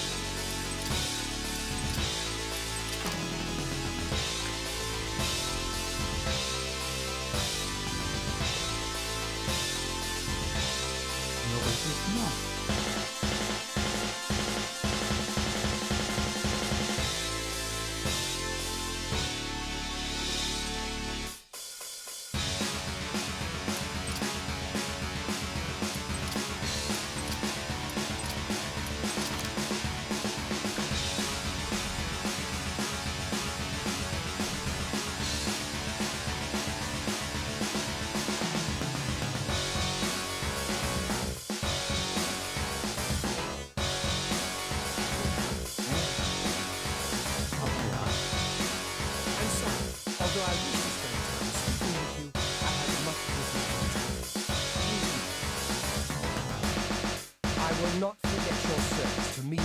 change.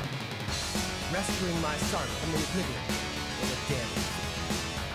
With the Oblivion Gate closed, I can now gladly send aid to Bruno.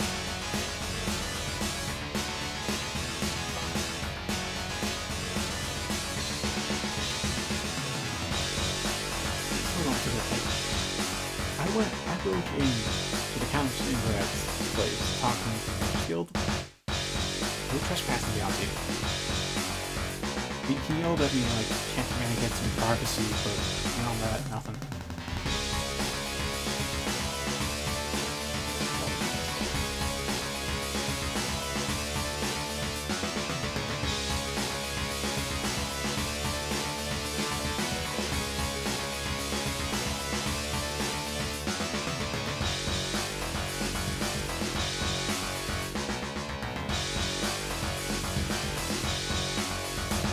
I don't think I'll have perfect communion by the time we can count this. It's a countess here. The lady out of the look. Oh god, I'm trying to break the law.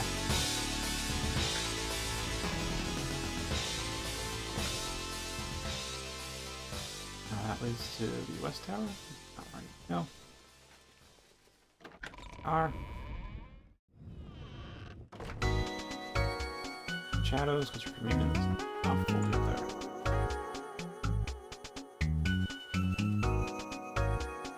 You're trespassing here. You have to leave. It is quite nice to see you again. I hope you are faring well.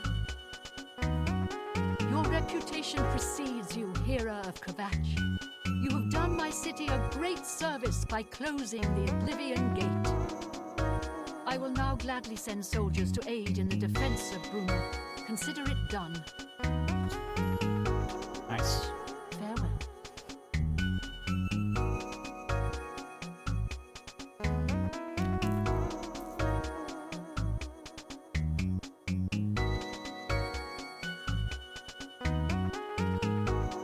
Bounty's regional, so I doubt it'll show up on my sheet right now if I have it. I suppose I should report about the return of the Worm King. Well met. Any word from Jean in Bruma? He was the only one left? This is worse than I thought. From what he's told you, Manimarco, the King of Worms, is here in Cyrodiil and preying on our guild. This is something I'd never have dreamed.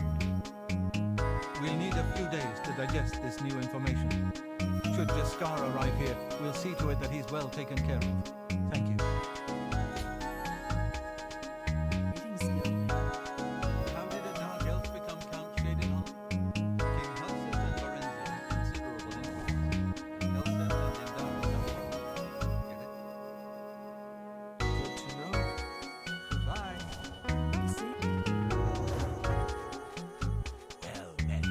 Well met. Oh, met. Archmage Traven is the first. Take care. Right. I hope I can help.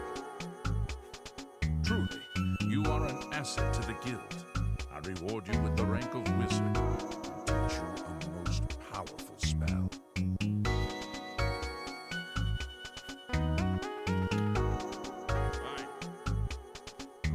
Wizard's Fury.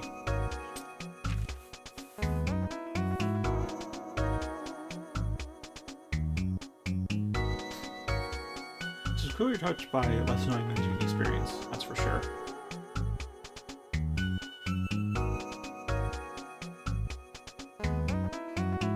Doesn't seem like too much.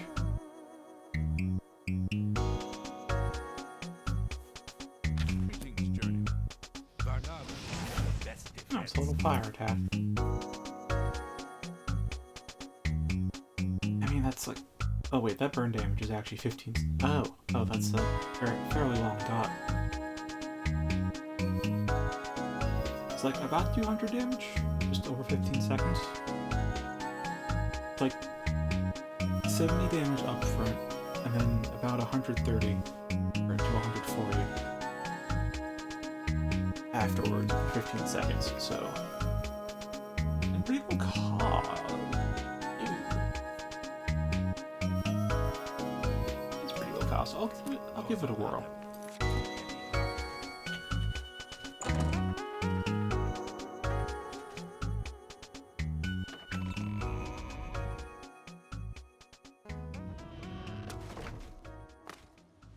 Yeah, I've brought this up before, but like how dots tick in Oblivion is not what you expect.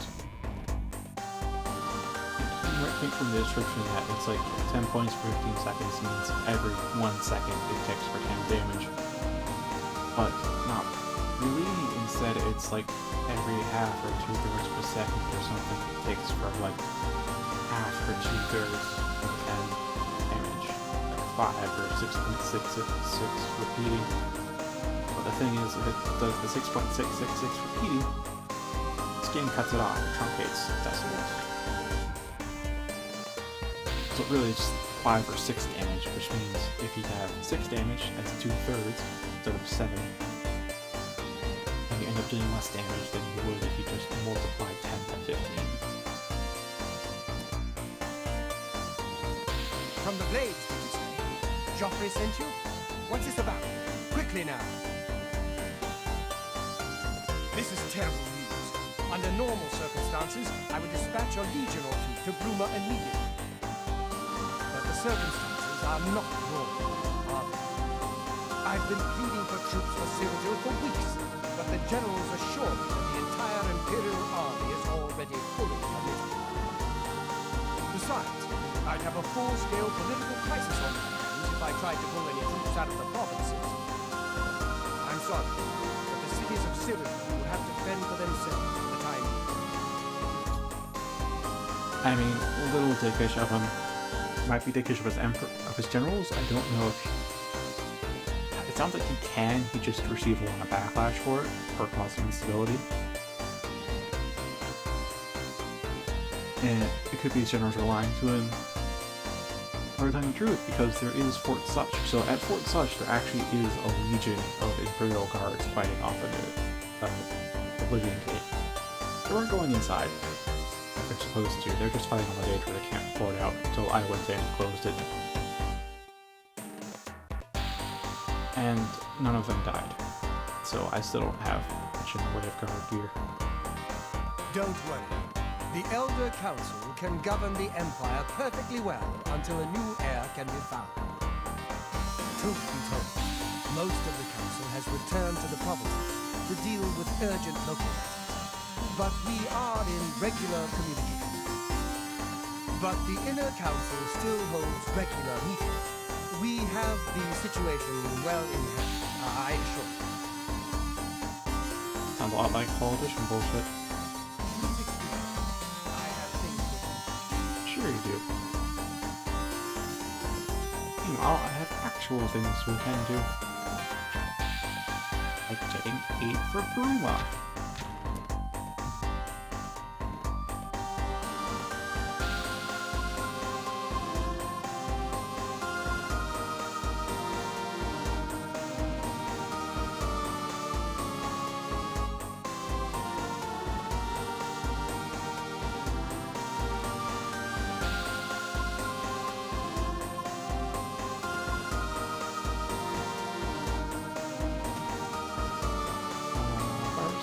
I think it was south.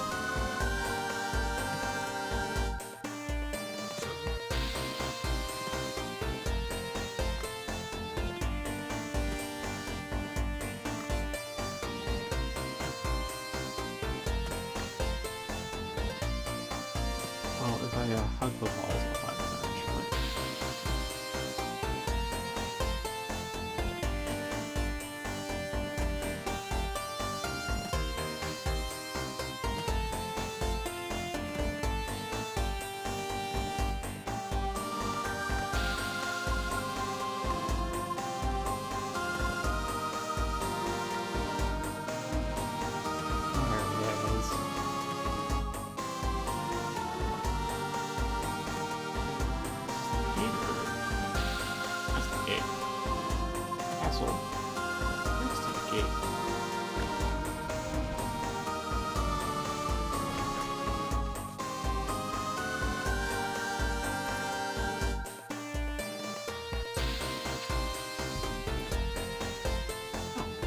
here.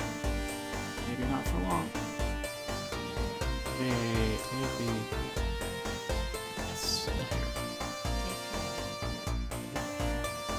How are you faring in your campaign against the remnants of the Black Bow Bandits, sir? Oh, I have like 20 bows, I think, back at home. With the Oblivion Gate near Leyland closed, I suppose the immediate threat is lessened. I will do as you ask. Let no one say Leyland did not do its part. Uphold the Empire.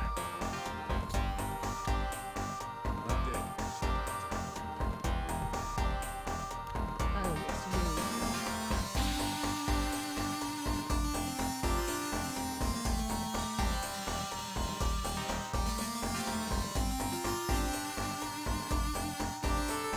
Now for the screen grab. Right, this is like...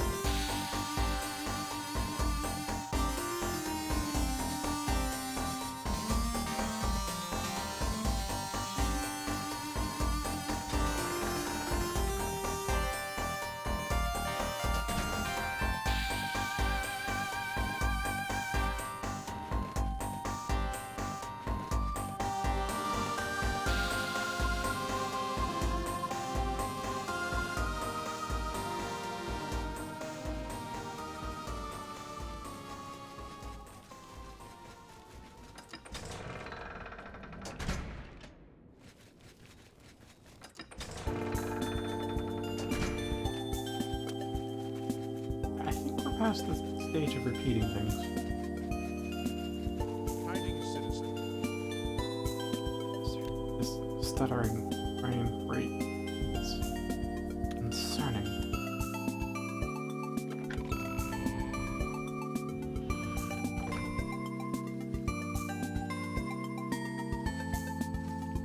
To the shadows.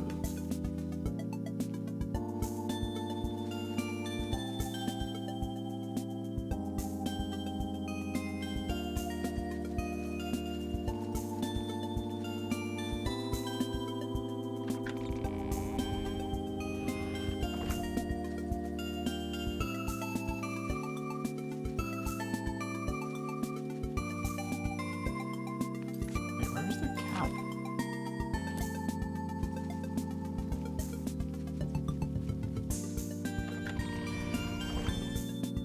Is it up here, maybe? Ah, yes, Lord's Man.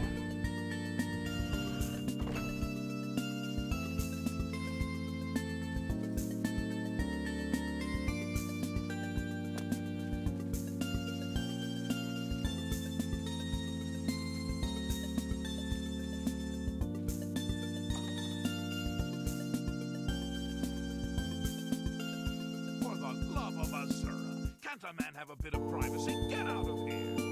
Your bravery is the talk of Skingrad. Well done! Exactly what happened with the Mage's Guild request. Mehrunes Dagon has no more love for my kind than for my mortal subjects. Less perhaps as we make poor slaves. You have helped me by closing the Oblivion Gate near Skingrad. I will likewise help you by sending aid to Bruma.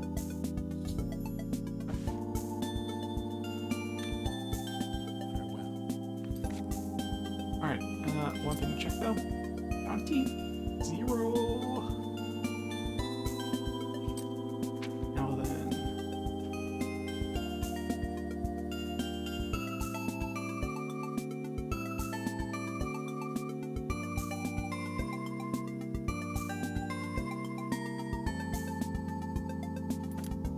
That's everything but Ruma itself.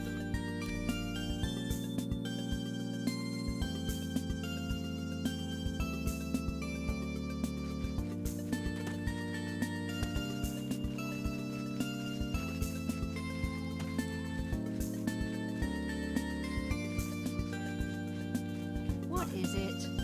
How are you? Oh. I'm sorry, I didn't fully register their taverns. I ain't So- cut out for this damn work. I didn't recognize them from other cities. It's always rats with the associates. Is it any news from the other provinces? I understand Daedra worship has become increasingly prevalent in some sectors.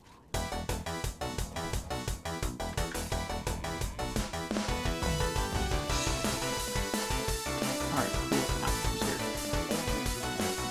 Good to see you again. Oh, okay.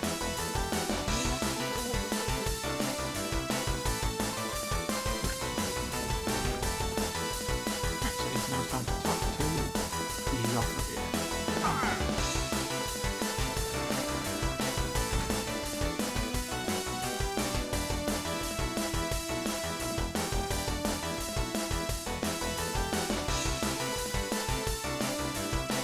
It's a little jarring how the FFP changed so suddenly, but at the same time, I've seen better than 100 and Toby, it's not that great.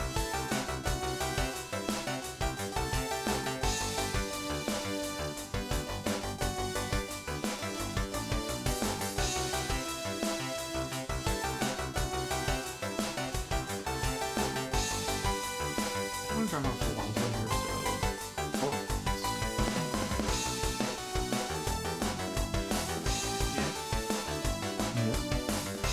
Right, maybe 20 now.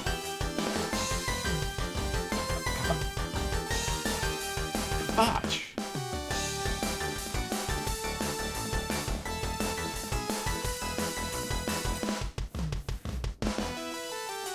I forgot about the botch. Alright, is there a for half a place? Okay, each shield will be destroyed. Home will be there. Mine protection. Poor dog. Should be using mine prevention now.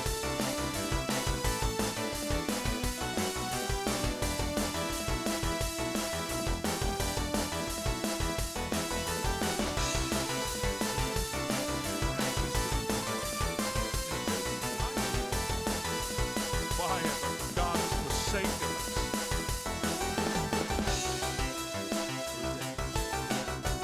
That's something I actually want to ask about, see if I can help out with, even though I know it's a lost cause, but no doubt.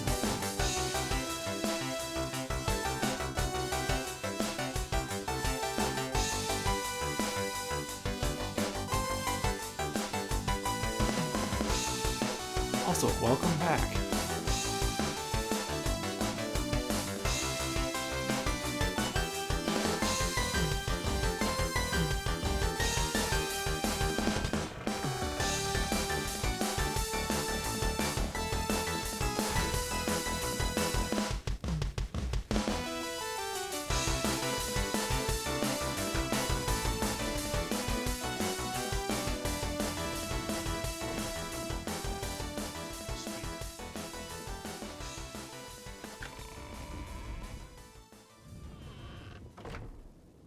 Yeah, something else of note is like you can jump.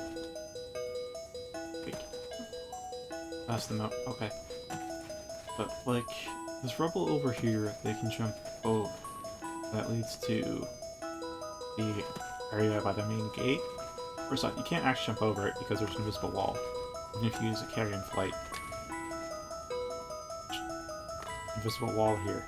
And if you, the reason for that is I figured out by using toggle clip. The fact that this here is a separate load zone. So even though it's graphically loaded, none of these doors are actually linked anywhere, and this whole little area is actually a separate load zone entirely from the rest of the botch.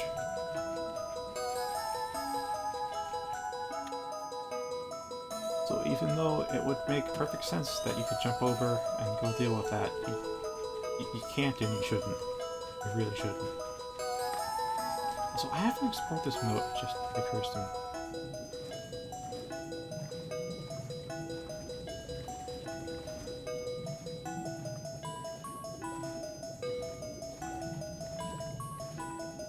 Pretty featureless moat. No hidden passageways or loot or anything.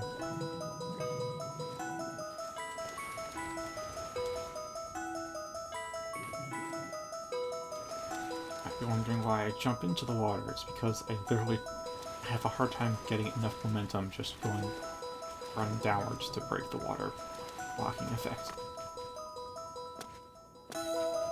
Jumping gives me that bit of extra push.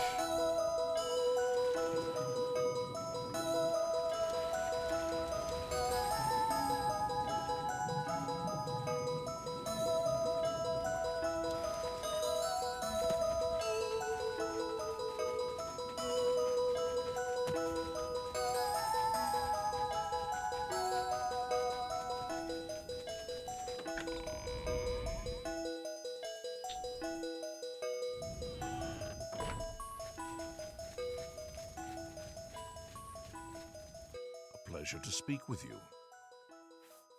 I have few enough men to spare, but you have more than earned our help. I will send what aid I can. Bruma must not share the fate of our city. Farewell.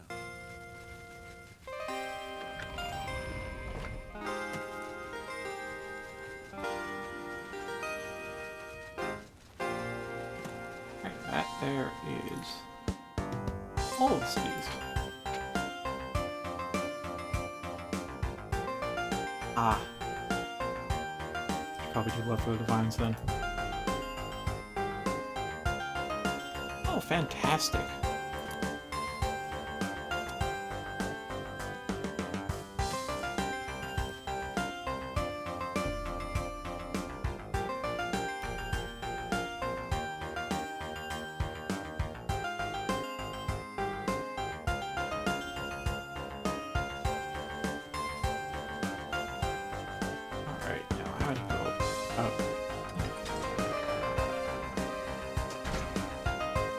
I don't know if Bruma Cola is closer to Sneaker Tour, but either way.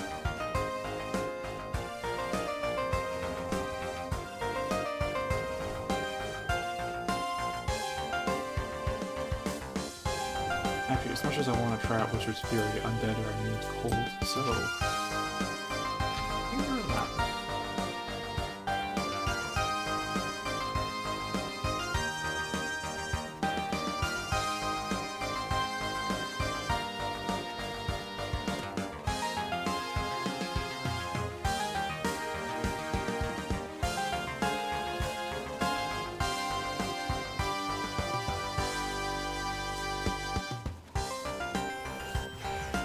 Took a wrong turn.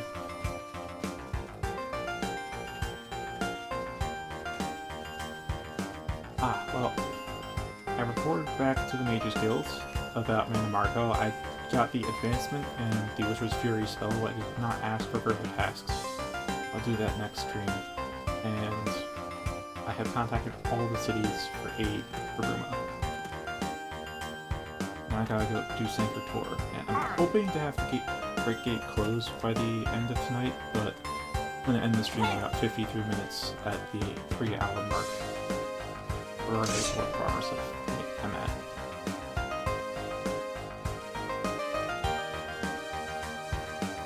But if you can stay for an hour longer, then you'll catch the rest of the stream tonight.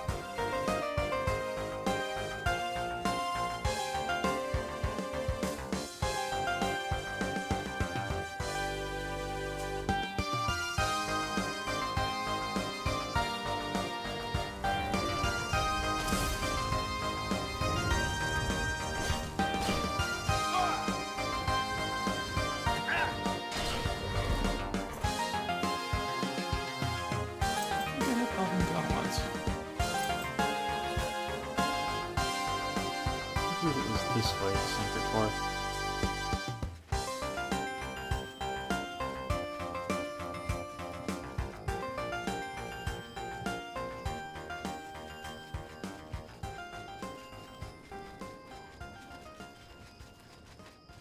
I mean, both ways can take me to Sacred Tour, but I think this was the shorter path.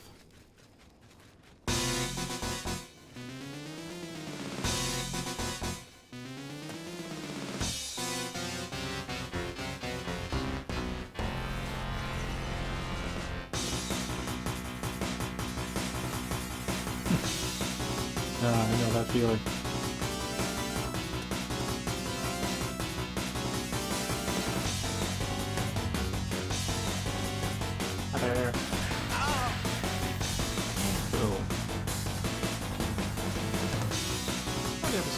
but I'll...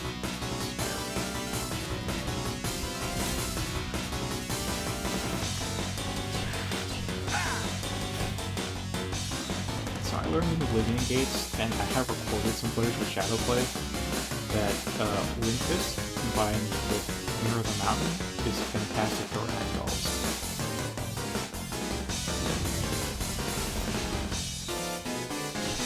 I can't consistently get the great ragdolls, but I can send them flying off.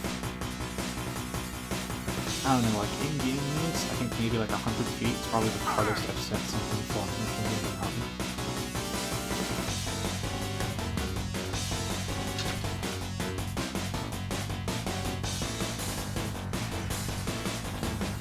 Oh great, casting. And soul trap.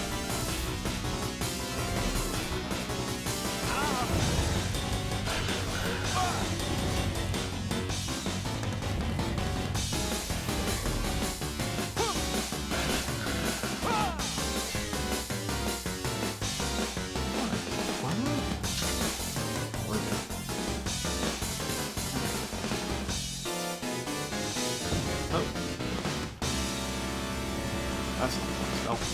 That is.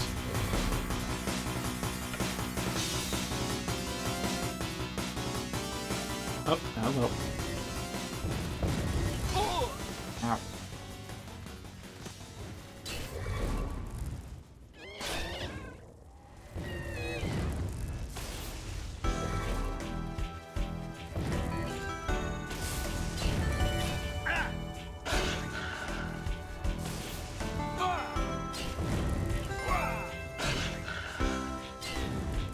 Oh, soul trap walk. Do I have a... I usually made one that was 30 seconds, then I made this stronger... Ah, here it is. Here it be. Ow.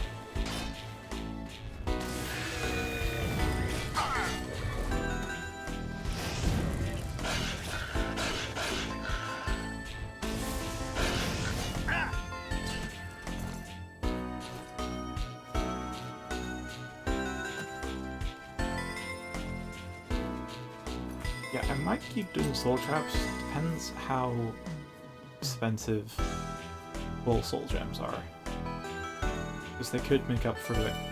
Because when it comes to recharging, I just have this recharge magical item spell where I lose 5,000 gold, but I recharge absolutely everything on my person. Full charge doesn't matter. So as long as I can get like 5k off of full soul gems, I'm pretty good.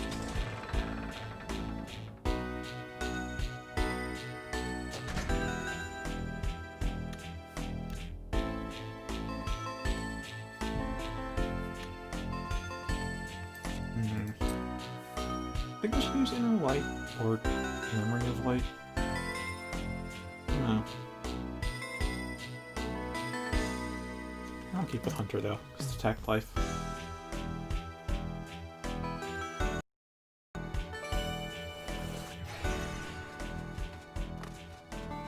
Hi there.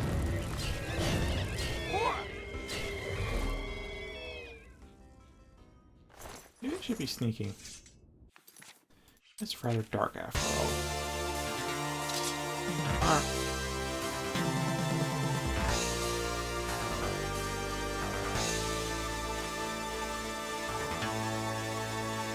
Exactly. The key point isn't how much money you have, but that your income is higher than your cash out smaller than cash in, basically.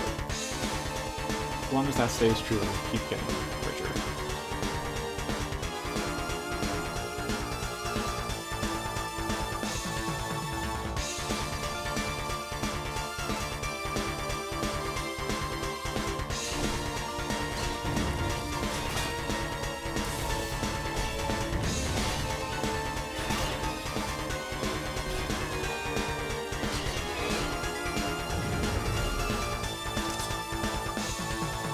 I do not like doing race. I do not like doing one bit.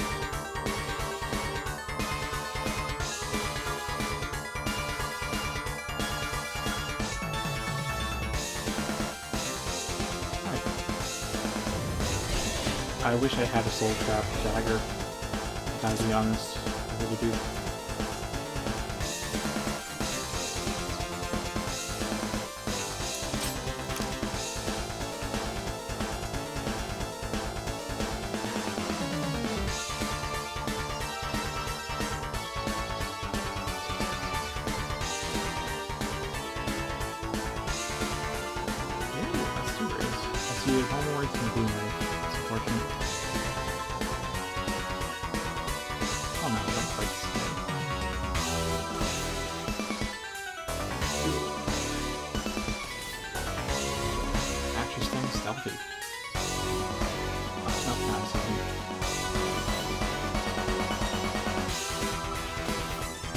Cover would be this effective.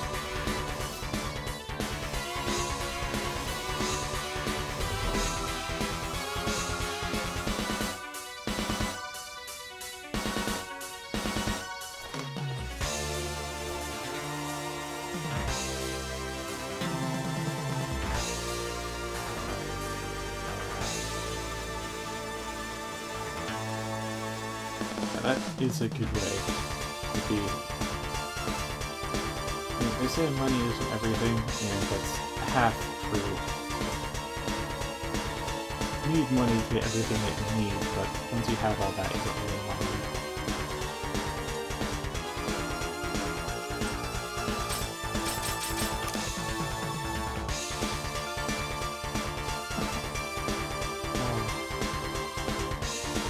Not sure what I'd do if I had 3.6 mil IRL.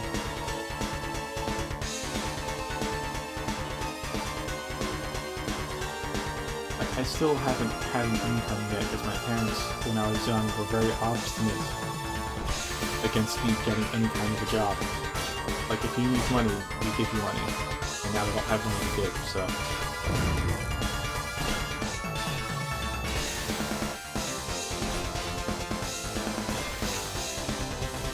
I've looked up some financial advice and whatnot, and I've also learned probably the most important lessons I've actually learned from games. Edge and honesty, that economy is balanced such that you are always broke.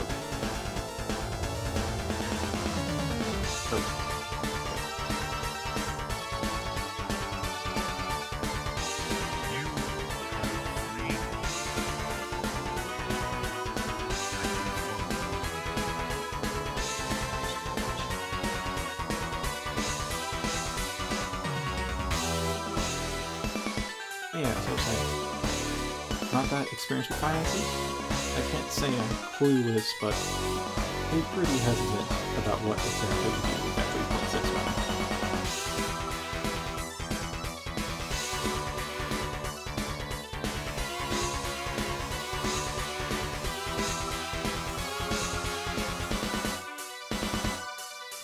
For me,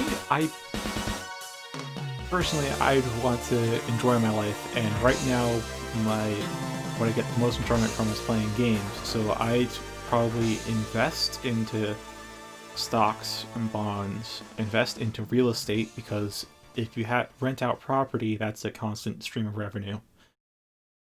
And I pay off my debts, small as they are. I pay off my family's debts, so they don't have to worry about it. And honestly, the stuff that I'd want to buy after that would only cost maybe a few thousand at most, because it'd be new hardware and new games, and that's relatively cheap compared to the rest. Maybe I'd buy a house, and that'd probably be the most expensive thing aside from investing into stuff. Which might overall leave like 3 mil in the bank when I think about it.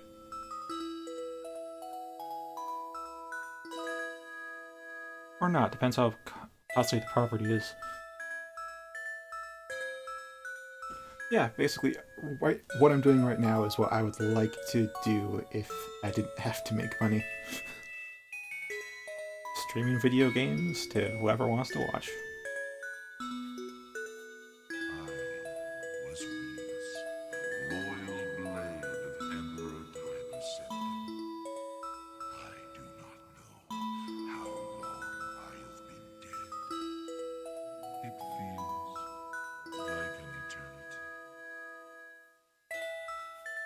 I think I'm like 24, and I don't think you can adequately describe adulting until you are adulting. It's one of those things that, like, the description doesn't make sense until you experience it, I guess. Like, you don't quite believe it until then. I guess college is kind of an indicator. In college, you don't quite have to pay for yourself. But you probably don't, assuming your parents pay for you or get a scholarship or something. But that's a pretty good sample of how much freedom you have. And it may not be a good representation of how much responsibility you'll have to keep your own self afloat.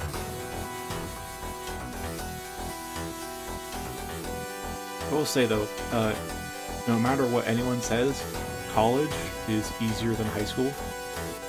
Like, you only have to you don't go to a class 5 days a week, you go to a class 3 times a week. You meet for maybe like an hour tops, unless it's like a once a week class, and you meet for 2 or 3 hours.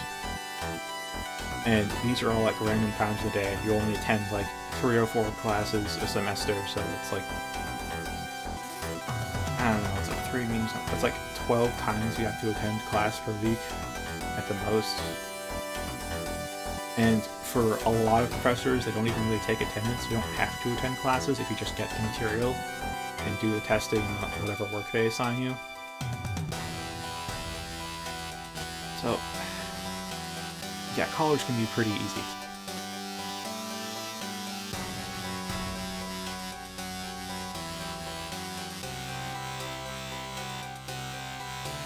Yeah, I think if you can't pay for it, what might be best would be for going for a trade, because I forget if it was you who brought it up, or if it was the adoring fan, but, like, I think they're called blue-collar jobs, but, like, the more physical jobs, like electricians, or plumbers, carpenters, and all that, because they've been really sidelined in the public eye, there's not that many of them left, so they're in high demand, and don't require as much training as, say, a computer scientist.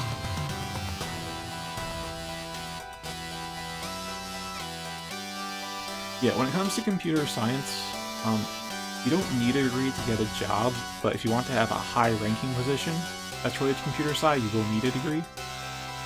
And, like, to get hired in the first place, all they care about is that you can show them you can code, which you can teach yourself.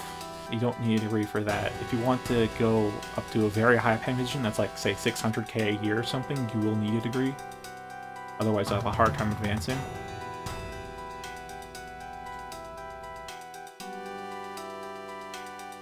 Yeah, for me, like, what happened with mine is I happened to, between the government aid to my family and the scholarship I got for my good grades and making my initial degree choice, I had a full ride to college. The thing is that, like, in the last year of college, between my erratic and messed up sleeping schedule and the sudden spike in workload from one of the courses, I hit depression, and basically I haven't graduated yet. Fortunately though, my debts are pretty small, and I don't have any interest on them, so I'm fortunate in that regard, but I'm still technically a college student.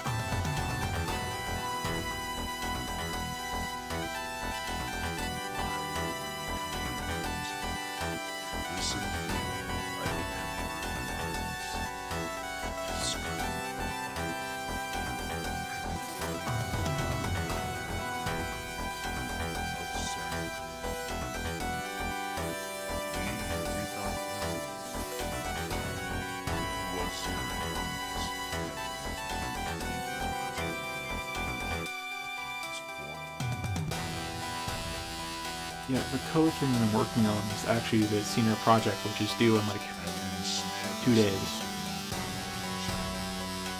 I don't think I've done as much as I could have if I weren't depressed, but I made a lot of progress considering my condition.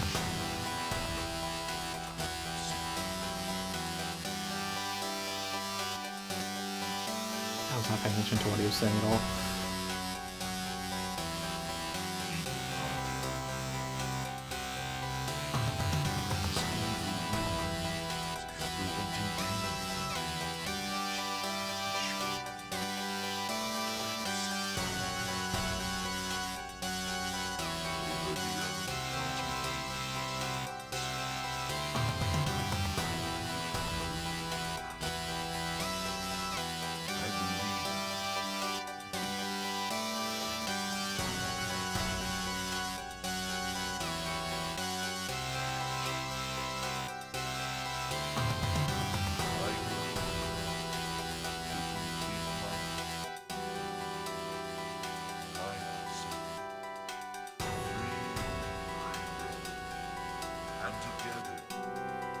all I can say is good for you. I've been coasting along most of my life because I tend to be like an A or B student. I tend to do well in most people's eyes, so I'm just kind of like, just do what's asked of me and nothing else. Wasn't really ever pushed until I got to that last semester of college.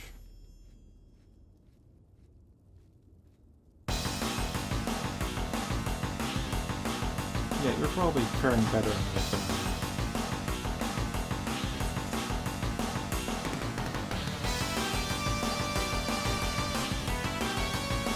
If I get a comp sci job, then that ranking will immediately switch, because I think the minimum starting salary for a comp sci job is like 60k. This last I looked at it, just like a few years ago.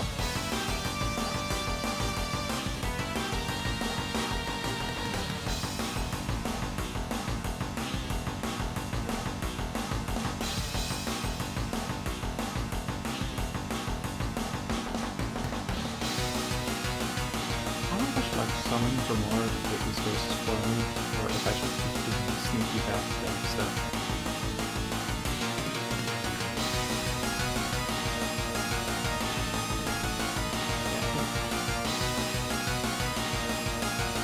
I know I have like a minimum of 3.5 GPA, that's what my scholarship required of me, so I think I had like anywhere from a 3.6 to a 3.8 GPA in both college and high school, I think. High school, it might have been close to a 3.9 or something. Or 3.7. I don't know, I got pretty good grades. I remember that much.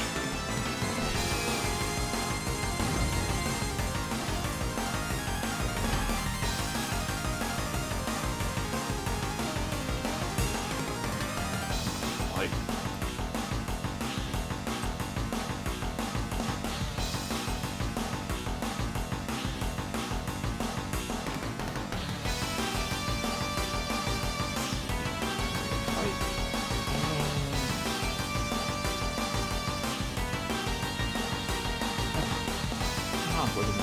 Data convention. There we are.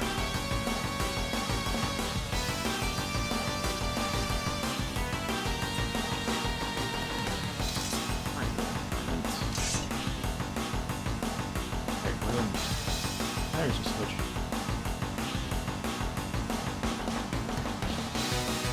I'll have to link this to do that. Something specific.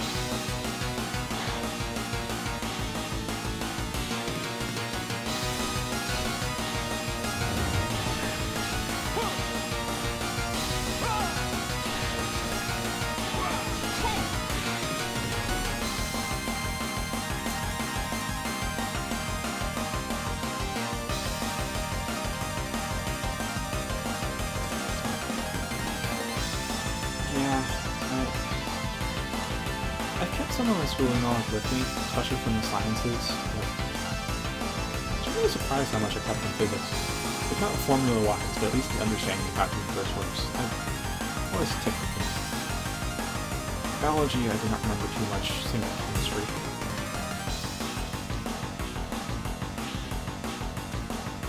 I don't have to tech life anymore.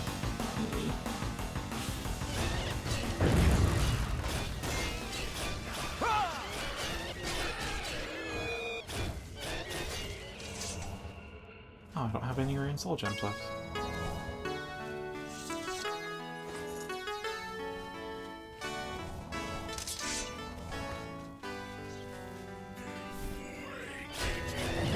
Okay. Oh, already did.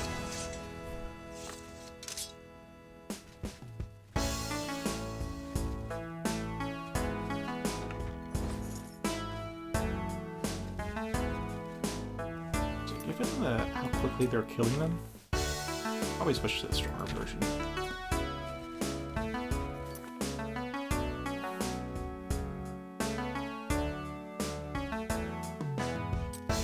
Yeah, just whatever you do in terms of comp sci, don't go to a school that teaches you just one language, because computer science is more so about learning a certain type of logic.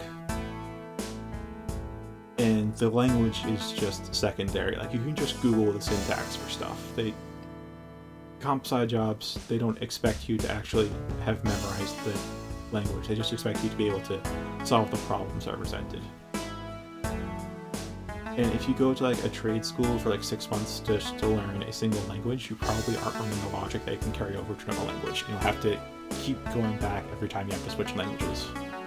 Just be sure you don't fall into that loop and instead learn more general practices.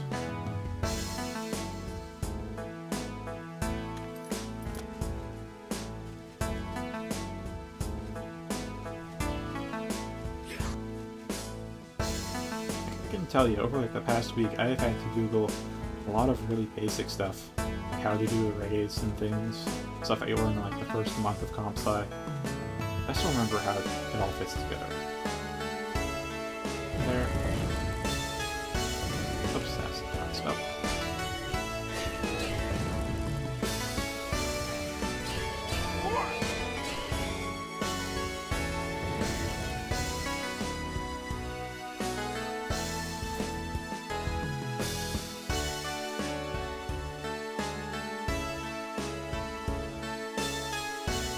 Yeah, I have experience with Python, JavaScript, and C#. Not PHP though. I have heard very bad things about PHP. I only had like a semester in JavaScript and C# respectively, so I don't know too much about them. In fact, I barely remember those courses. Just that I didn't fully get JavaScript myself. Oh wait, actually JavaScript's a little easy. JavaScript flows a lot like English does, so it's easier to pick up. It's just different protocols, I guess. Python, though, is really nice.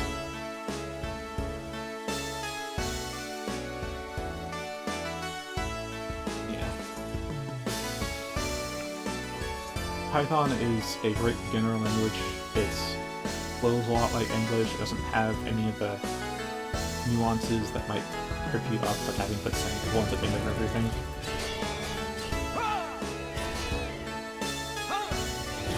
And Python also like handles a lot of stuff for you. So you can think more about the broader picture rather than fine strokes.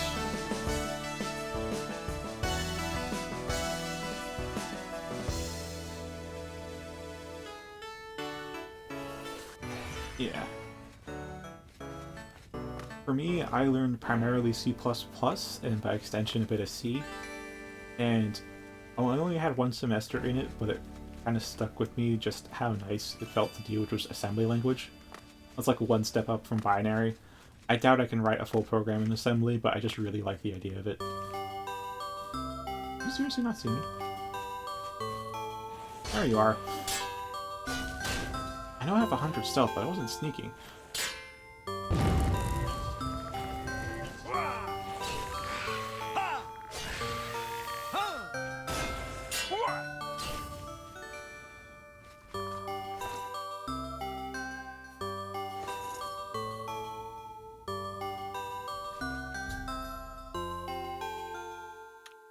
Python, I think I had maybe a year's worth of practice with. It's definitely a great language to use.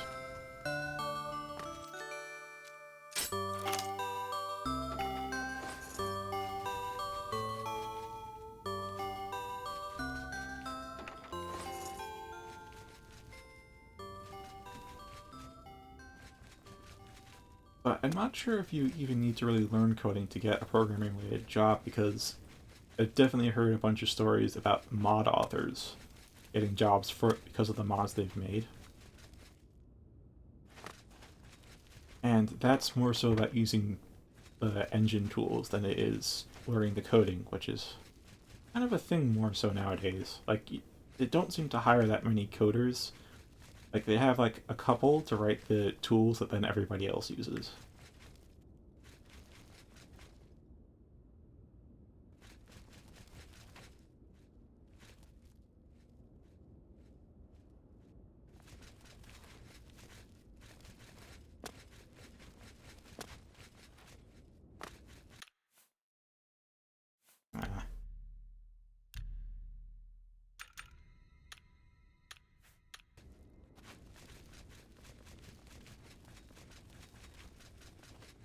Yeah, My most recent memory of playing the lazy card is definitely learning other languages, because I have the resources available for me to learn Japanese. I can probably... Oh god, that's probably a bottomless pit.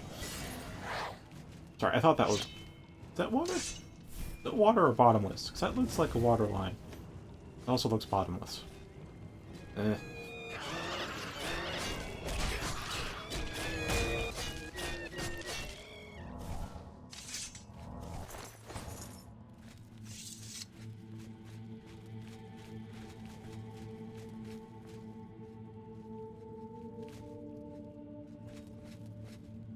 Yeah, it's a good place to start, because I can say installing all those Oblivion mods and getting more manual with the installations has made me want to get into modding myself. So as soon as I no longer have that deadline for senior project going, I'm gonna like split my time between streaming, job hunting, finding that senior project, and modding for Oblivion. Because I'm totally going to add my character here in as an NPC that you can fight or get as a follower. And I know that, like, if you kill him, if you manage to kill me, then I'm gonna have to figure out some way to implement it where you can learn all of my primary spells. All these overpowered as fuck spells. Just as, like... Because I've kind of run out of challenge, you know? Not much can really harm me. So I figure I'd add myself in as that one final challenge. The Ebony Warrior.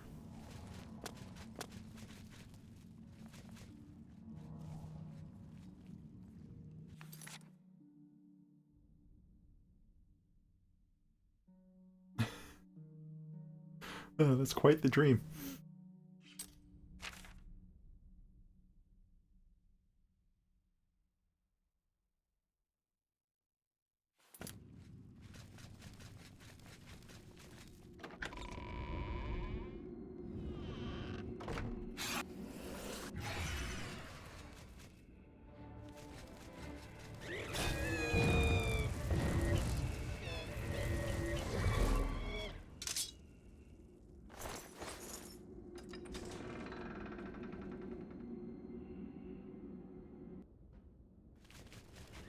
Oh boy, bloomers.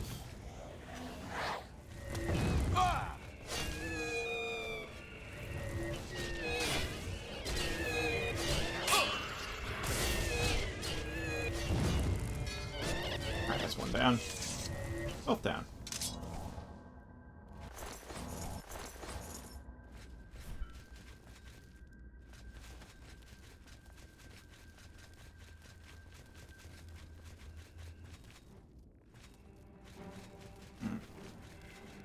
Oh.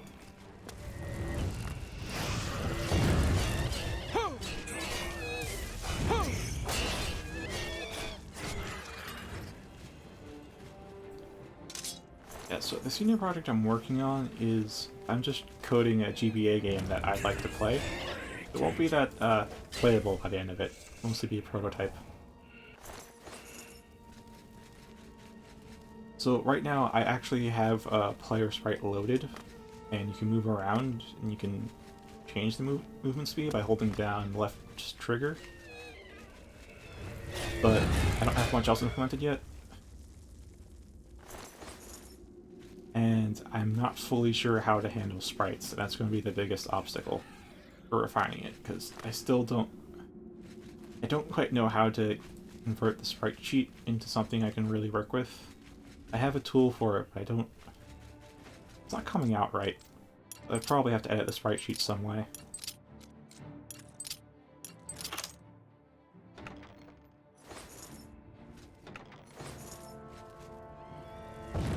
Oh, hello there, normal raid.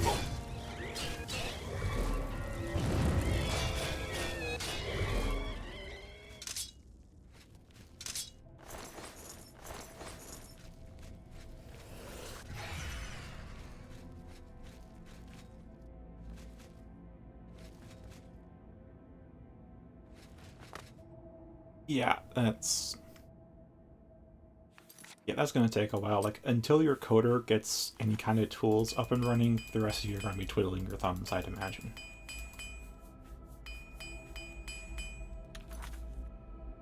I'm almost topped off on weight.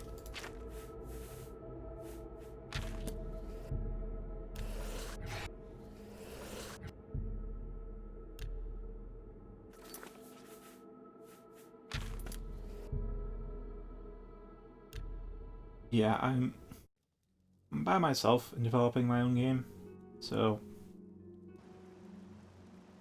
I'll end up learning how to do sprite artwork and all the rest, and implement it all myself, but for now I'm just finding all the placeholders and trying to get everything functional.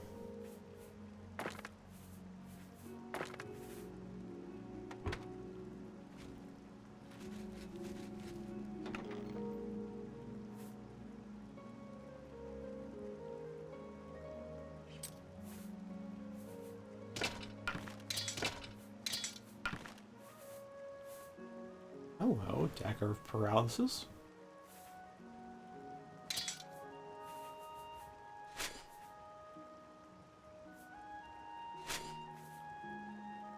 This is not where armor goes.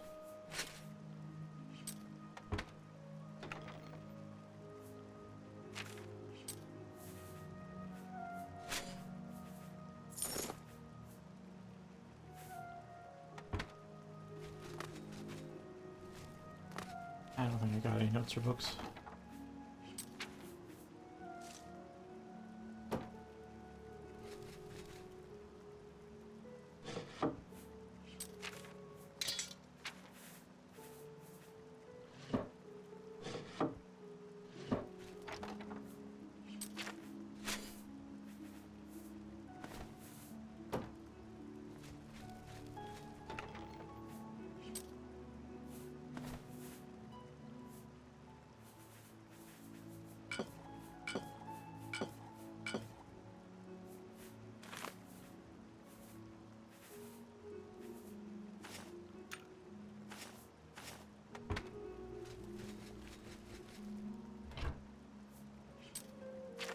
What full gems do we have?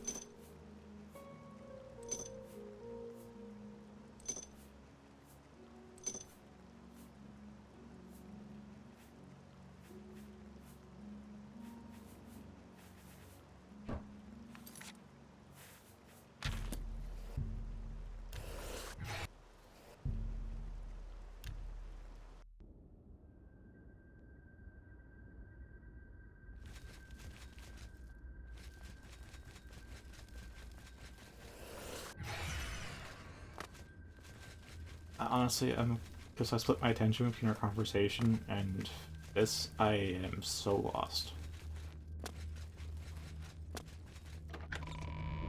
I'm just gonna pull my way through.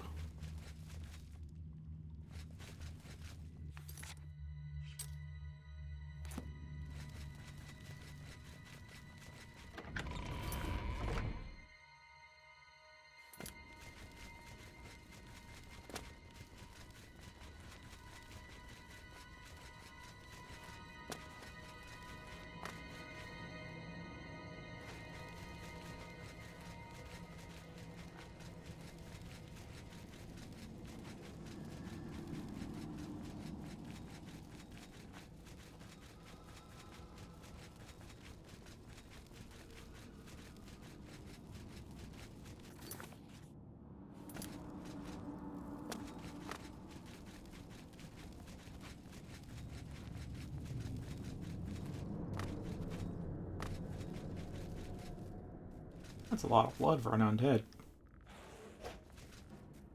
8, no swinging.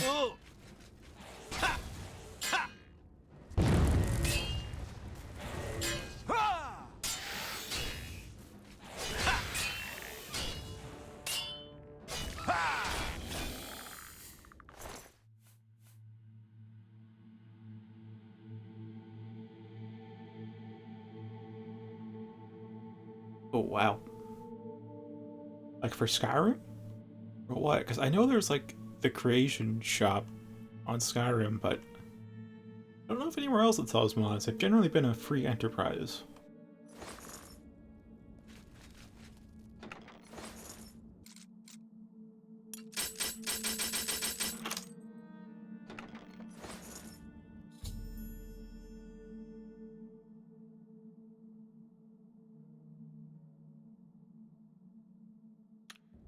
Okay. Yeah, I at the very least have heard from multiple people that the creation kit for Skyrim and Oblivion are easy to learn. So making at the very least simple mods shouldn't be that hard. Which really gave me the last push I needed to decide to make them.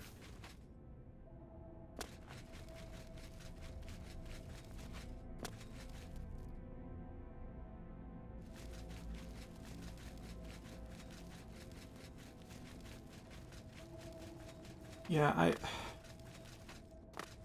where I started with Oblivion is thinking of all the stuff that annoys me, bothers me, or I think is missing, and try to add it in. Like, the first mod that came to mind was just expanding the whole, like, advanced mercantile and advanced magics and whatever mods that I have that change the XP rates. They don't touch all the skills, which is a damn shame, and so my first mods would be to change the skills, and also the fact that the first person standing power attack range is like from the third person one. Just get the right. I probably stay forwards, but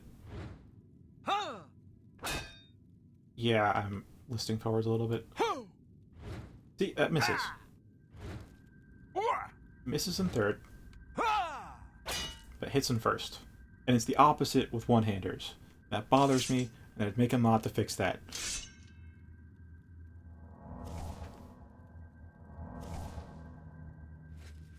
Yeah, stuff like that. Or just, like, add some items and whatever. Hi there. Oh, no slash you. Only die. Only stun lock.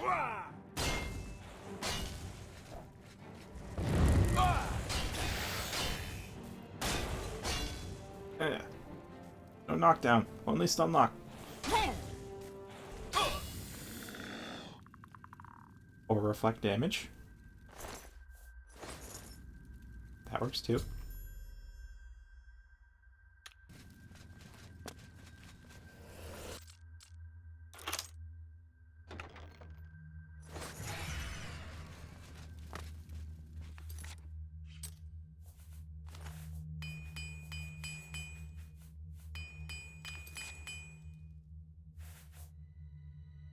How is the... Oh, it's out. It's out of charges. And I'd say I'm done with soul trapping for now. Back to Finger of the Mountain.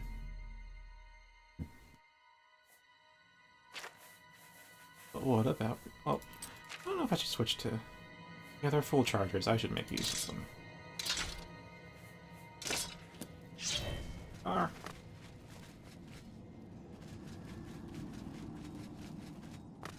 Ooh.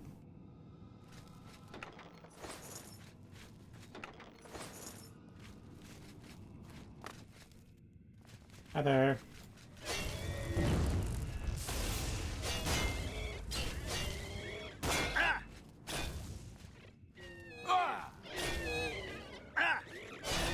Yeah, that's why I hate Gloom Wraiths.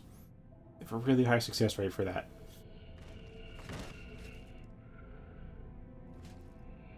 Oh, this is what I'm talking about. If you reduce their speed to 0, they just disengage.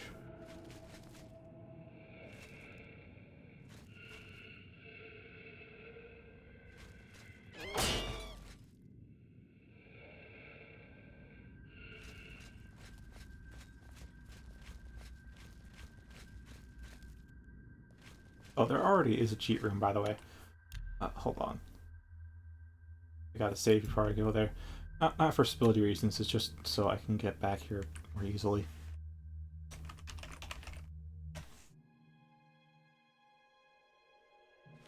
Yeah, there's... the devs left one in, I think, every game.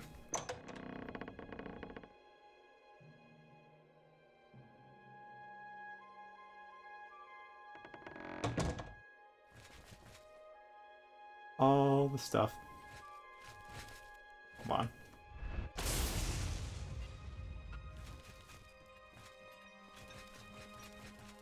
think it was... No? Okay. Here it is.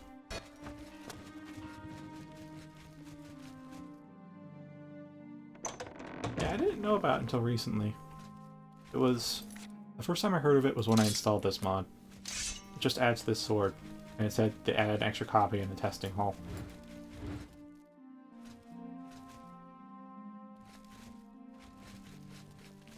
That was it. A lot of empty wooden doors.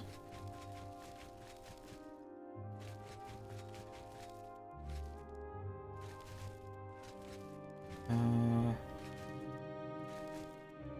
hall. Wait, was it there? No, it was called like a... There we are, Hawkhaven. This was just a weird place.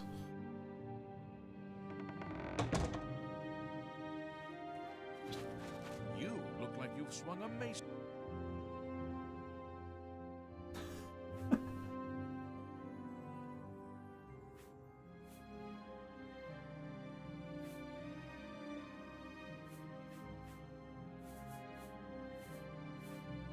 Alright. I offer the finest goods and lowest price.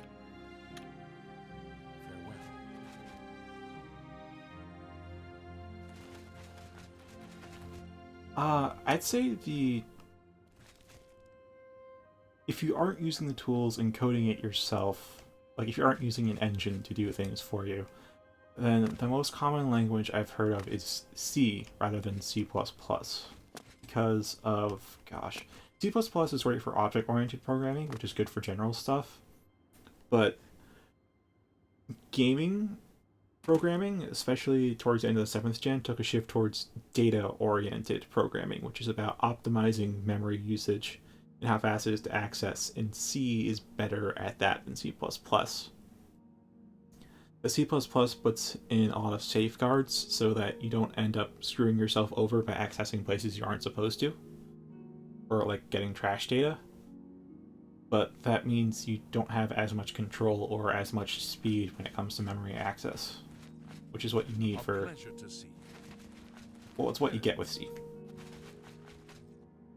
Hi there. I don't know how far out this place goes.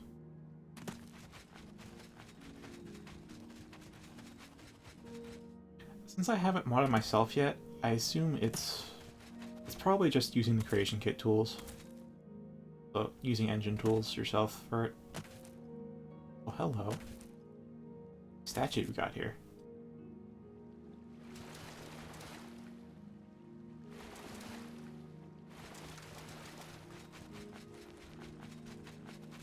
Hey, go ahead if you can do it.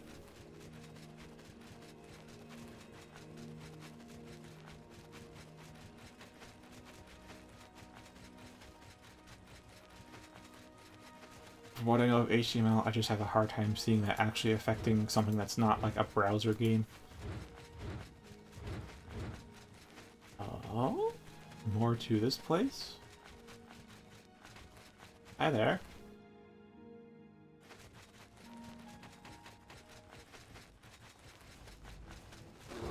Oh. Okay, are they all just like fighting me? Well, they're obviously fighting each other.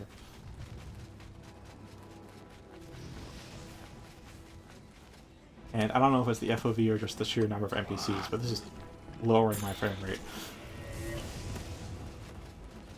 I think it's the sheer number of NPCs at this rate. That's a lot of skeletons.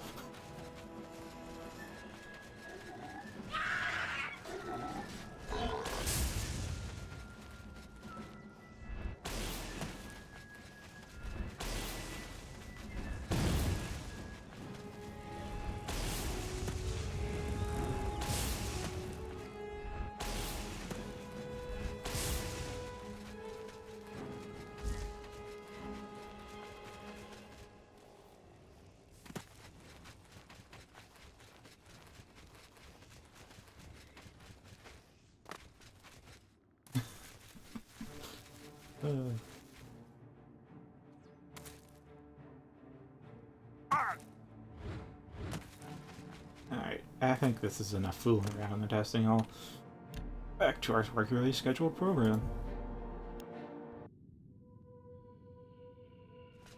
Yeah, as I was saying, reduce their speed to 0, and this just happens.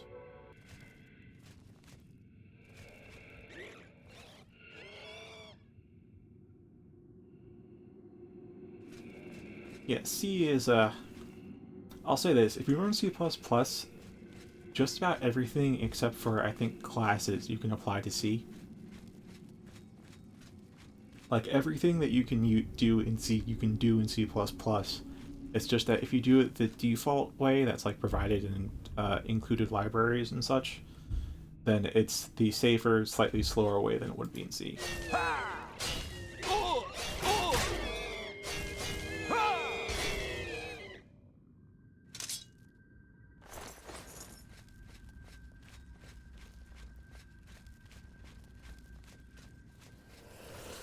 Yeah, I'm really not used to the idea of selling mods, so I will just do it for the fun of it. That and to, like, show game companies, hey, here's something I've done. Hire me. Alright, because you knocked me down. I think this will fall on one. Fuck you.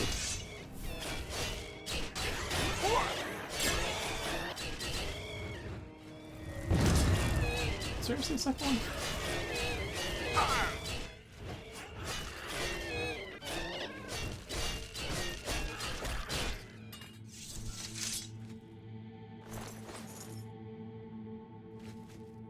Yeah.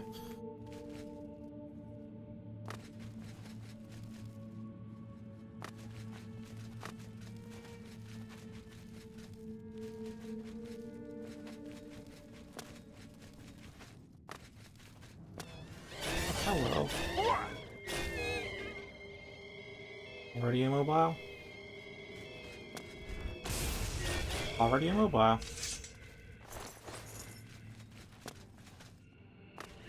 What? They have just 20 speed?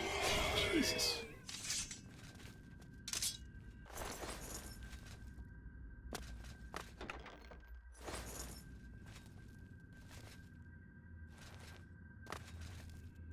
Yeah, if you're doing it for free, don't try to do any big projects. Just small things. You'll never finish a big project unless you're doing it for pay.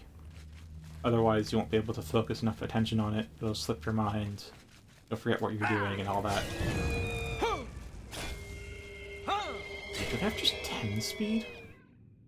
Jesus, just how low is their speed?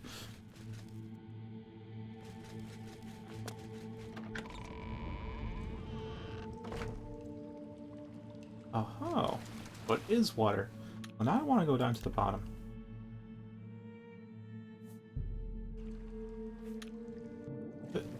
Oh, hello.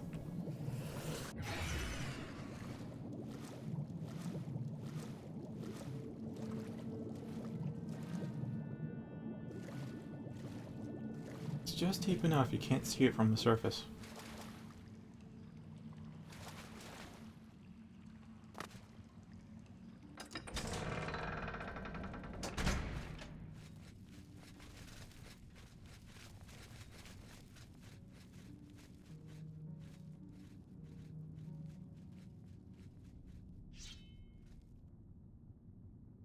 Yeah, let me say this. You can build entire games in C.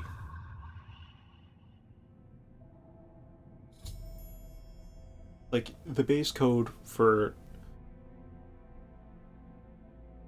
Yeah, I think most games on the market today is probably written in C.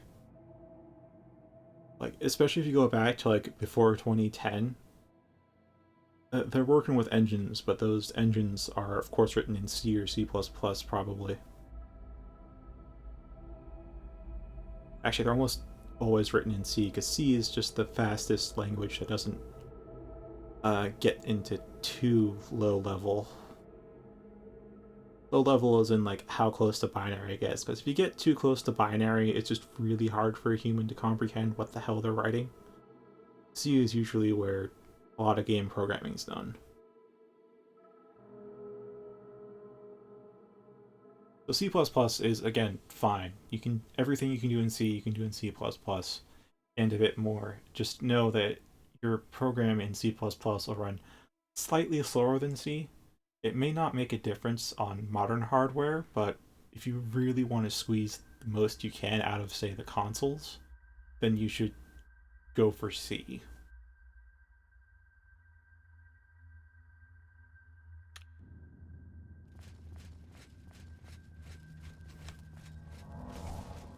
You could also write your game in Python, because even though Python is a pretty slow language, like a really slow language, what the Python devs have done smartly enough is all the backend libraries for, like, if you call a function that says, say, write the output to the crap, write the output to monitor, something like that.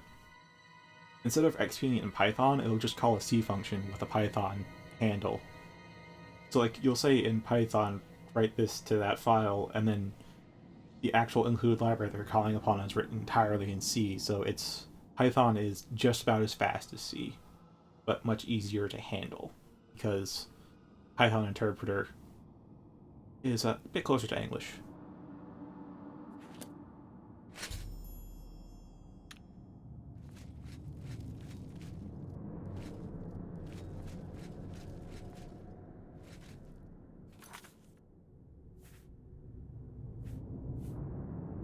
Can I actually wear it?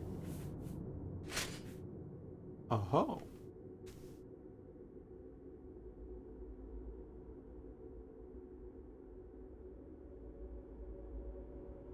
Well, it's very clearly 12? That's not good.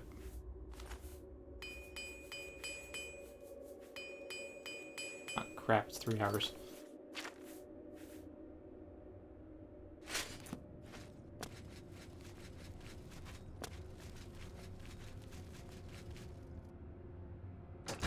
I'm gonna wager Python.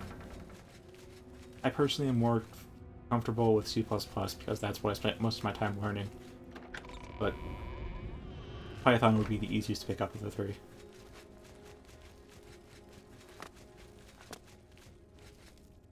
Just know, if you ever plan to release your game on a console or anything with limited hardware, C. Just skip C++ and Python and go straight for C. It'll be a much harder and more painful process, but you can do a lot better memory management with C.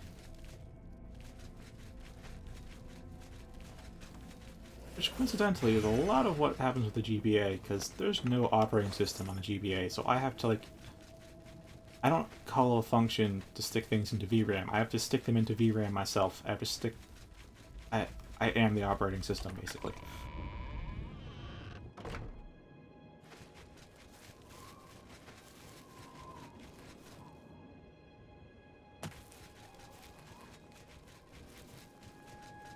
Alright, back to Hunter.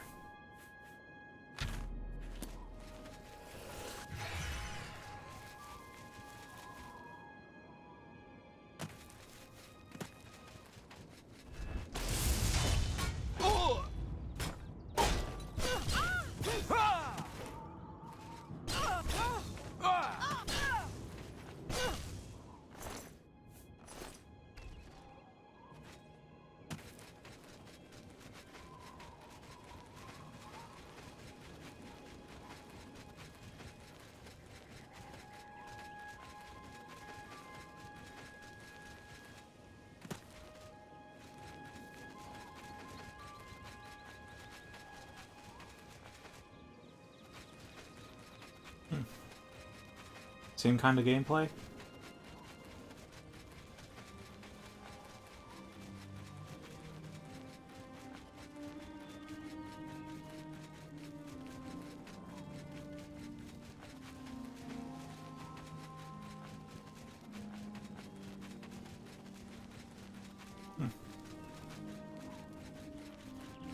That's noble of you, but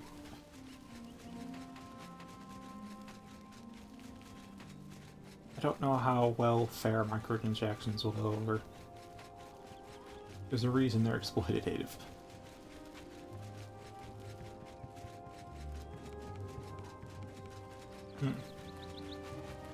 No, that actually...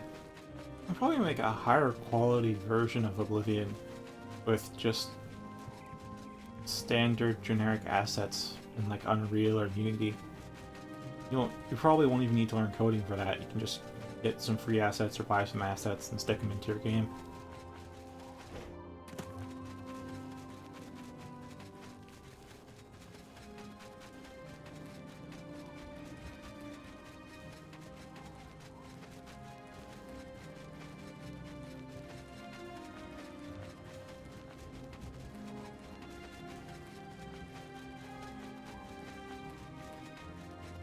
But one thing you should note is that, ironically enough, the higher priced something is, the more it sells. Like, example specifically of indie games where if you sell a game for like $5 or $10, it's not going to sell that much because we tend to think of $5 or $10 games as cheap games, low quality, and therefore not worth the money. So if you increase the price to $20 and change nothing about the game, more people will buy it because they assume that you're more accurately pricing your game. That their price is a reflection of the quality of the game, even though it not necessarily is. So just be careful not to undersell yourself. Otherwise you could really underperform in sales.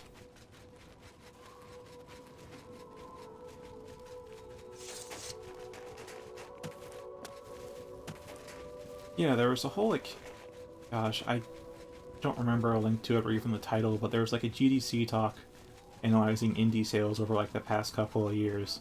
That's what they took away from it, or at least what I very much remember from it, is that unless it's like dead free, like a free-to-play game, the lower you price your game, the less units it sells. It's generally the case. Like, you want to aim for like maybe the $30 mark if you're going for a budget game. Mobile's a different story. Mobile's a completely different market, and I can't really comment on that. But if you're going for like PC or console, you probably want to aim for like 20 or 30 bucks as your pricing point.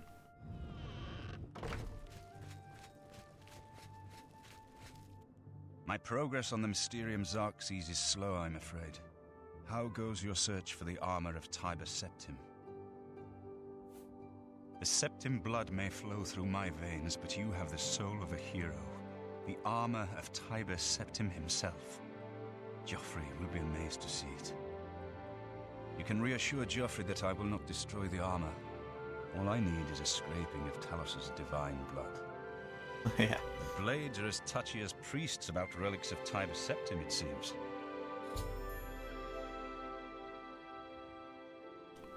I can imagine. Advertisers are just all over the place. They try to get their hands on everything. I have no doubt they've set up some very easy to install functions for anybody who wants to just a little bit of advertisement in their works. While you were gone, I've made some progress in deciphering the Mysterium Xerxes ritual. The third item we need is a great Welkin stone. What do you know? You may have run across lesser Welkin stones. They're And a fairly greater common one. in Ayleid ruins, but a great Welkin stone will not be easy to come by.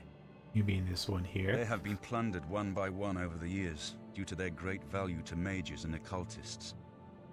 There is only one place that is rumored to still contain one. The ruins of the Ayleid city of Miskarkand. A place where many have perished seeking its great stone. But nothing else will do, so you must succeed where all others have failed. Excellent. You are a wonder.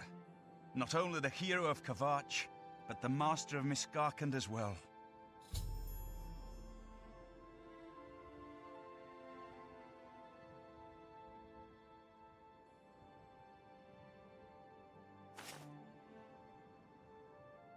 I guess enjoy that control while you're not under a publisher. A lot of the bad monetary decisions made by games usually comes down to the publisher. Or any kind of higher management. Like, it's normally not the devs that are that greedy, it's the people that are paying the devs that are that greedy. Then say if you want to keep getting paid, then you have to put X, Y, and Z into your game. Like EA, I don't know if they do it now, but in the past, like with Visceral Games and other studios they bought up, they say you have to have multiplayer in your game, no matter what. doesn't matter if it's meant to be a single player only experience, you have to have multiplayer in there, which resulted in a lot of games from EA just have shoehorned in multiplayer tacked on stuff.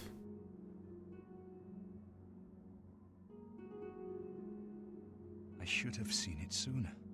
It's the counterpart to the Great Welkin Stone, just as the first two were the opposed powers of the Daedra and the Divines. Welkin stones contain the concentrated power of Mundus. Their counterparts are sigil stones, which are used to hold open Oblivion gates. A great sigil stone, then, is what we require.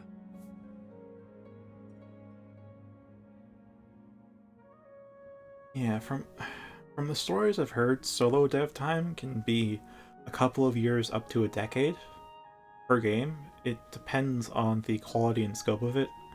If it's a high quality, somewhat large game, like say, there was like a Metroid game, like a remake of I think Metroid Zero Mission or something. You may be able to find it free on the web, but I forget what it's called, and I have it. It was really good quality. That took the guy like 7 years to do alone, and it's a little higher quality than maybe even Nintendo titles. And I think it was about 7.5 hours in length. But if you're aiming for like a smaller game, especially if you're using pre-made assets, it can only take like a year or two to make it. Yeah. So game development time, like 2 years is the norm for dev time on games.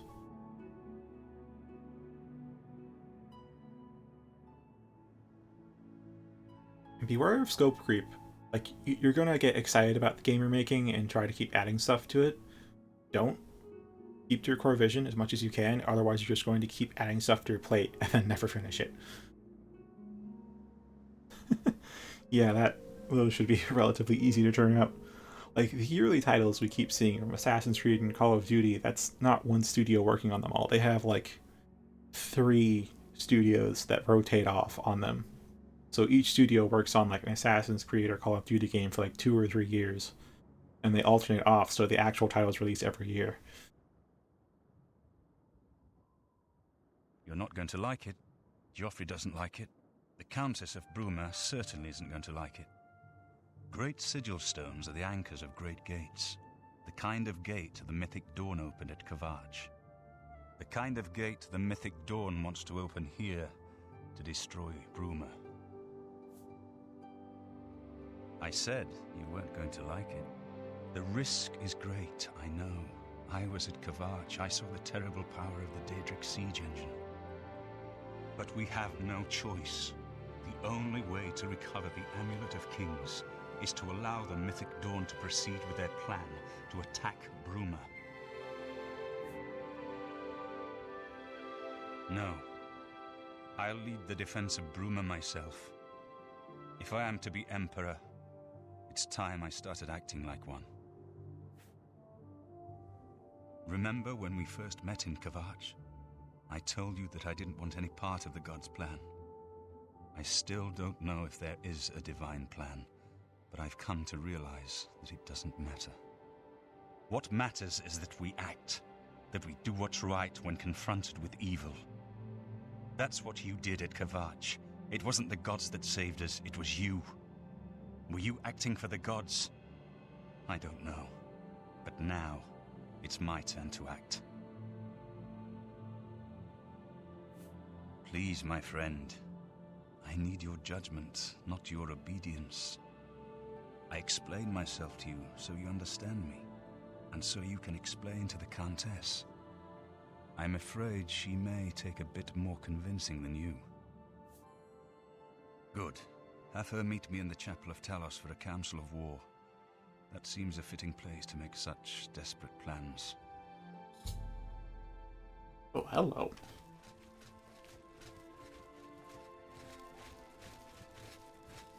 That's some slick armor.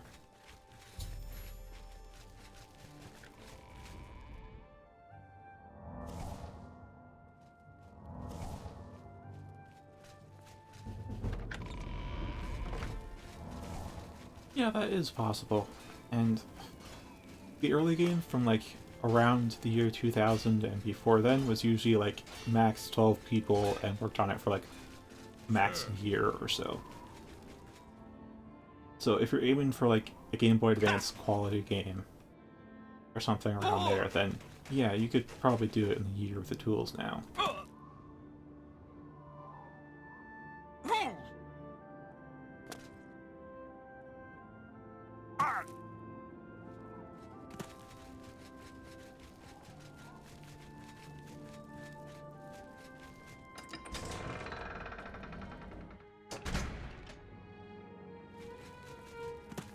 Alright, so hit the 3-hour mark, but we're also right before the battle for Bruma, so should I end it here or do the battle and then end it?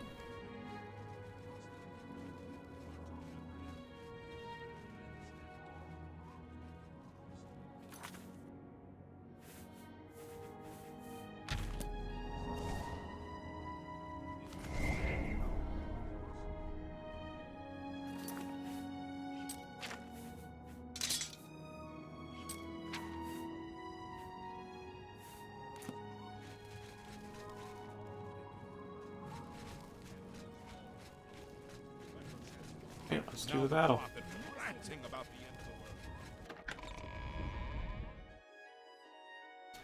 I really hope Martin doesn't die. I mean, I haven't really had much of any NPCs die on me, but it's always been really Always a tense the pleasure. entire way through.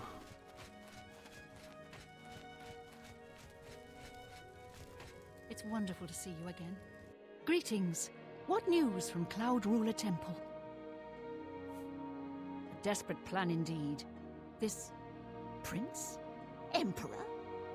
Martin would risk my whole city to gain a great sigil stone?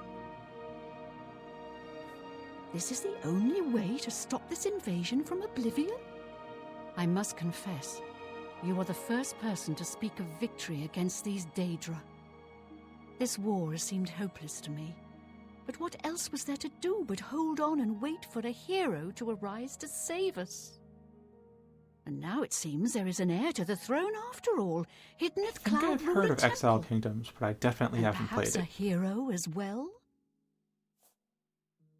You avoid answering my question. Very well. Don't think I doubt you.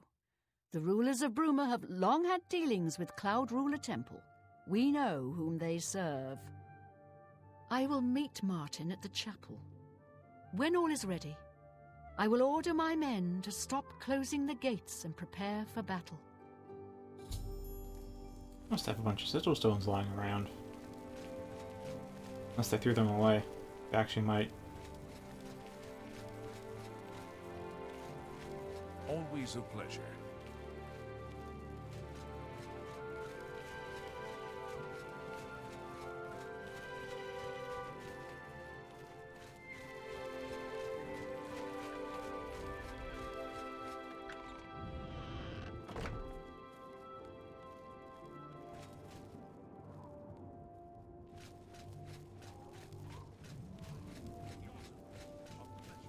Yeah, see, that's what I'm talking about. The attack will come soon, sir. Looks like you're handy with a blade. If you undersell your game, people who don't know anything about it and just see it will think it's worth as much as you're pricing it for. Heard any news from the other provinces? It's say actually worth more. syndicates of wizards and that a boycott of imperial goods. Ah. They all seem sunset on. You might hate to hear it, but I've only played Fallout 3, and I think a little bit of New Vegas, but my kid self was not prepared for the amount of freedom I had in that game. So even though I've seen the little bits of footage of Fallout 1 and 2 and heard great things about it, I haven't played it.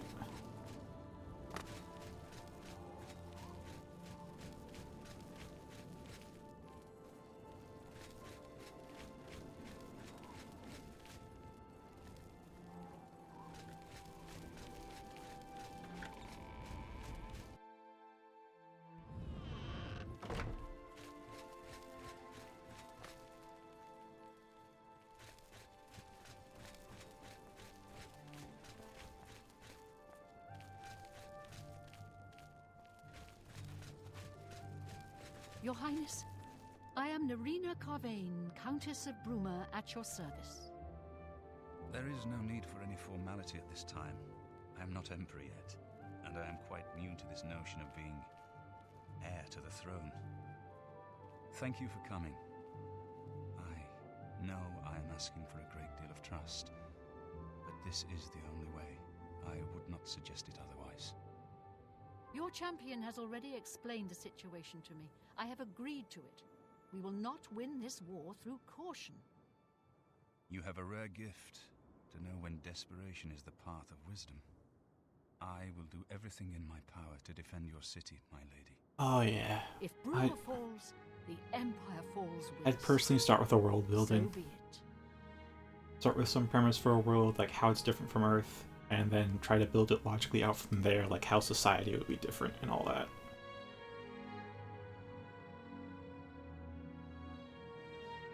Yeah, and honestly, the best NPCs usually start with just a bunch of cliff notes.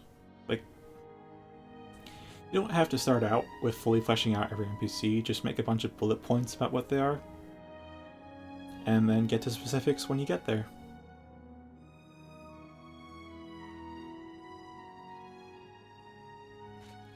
When you're ready for battle, the Countess will order her men to stop closing the gates outside the city.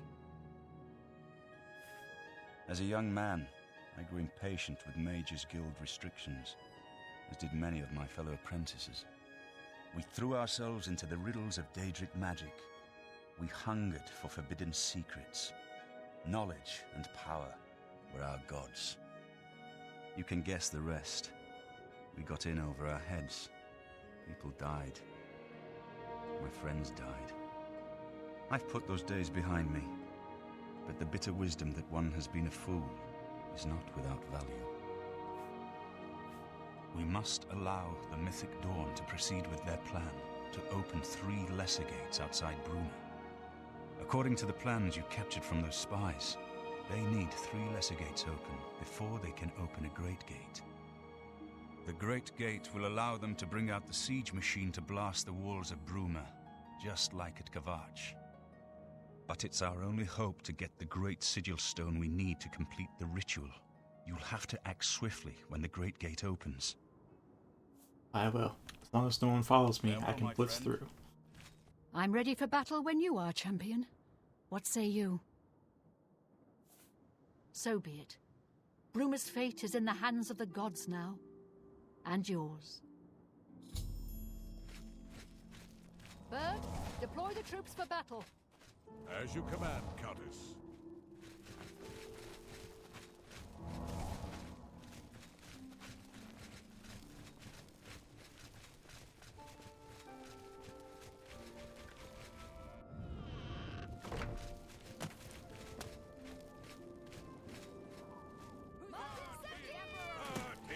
Martin!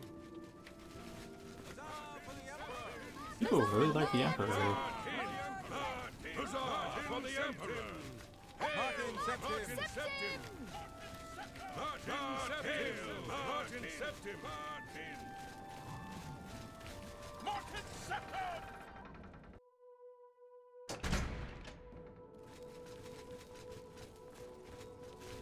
Hello there. And you have a proper helmet. Oh my god. Someone finally following OSHA safety regulations.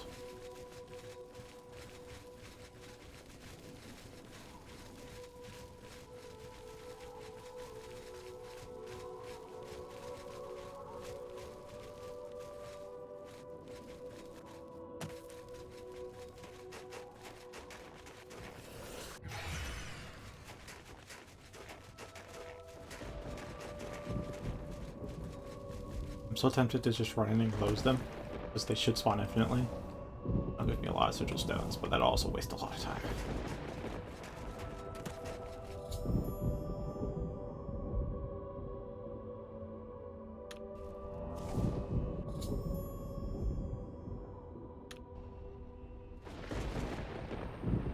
Alright. Soldiers of Cyrodiil, the Empire will stand or fall by what we do here today. Will we let the Daedra do to Bruma what they did to Kavach? Will we let them burn our homes? Will we let them kill our families? No, we make our stand here, today, for the whole of Cyrodiil.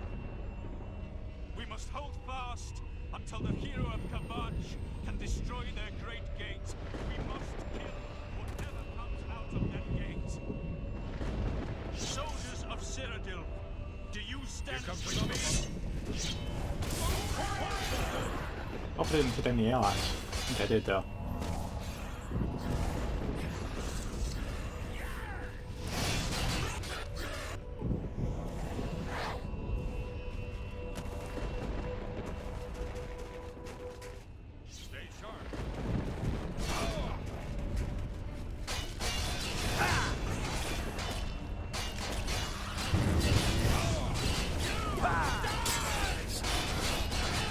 Oh, there's more right off to the side.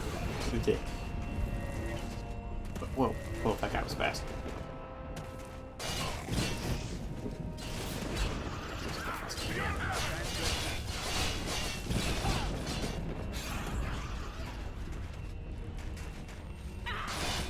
Alright. I'm on those guys just to be sure it's not friendly fire.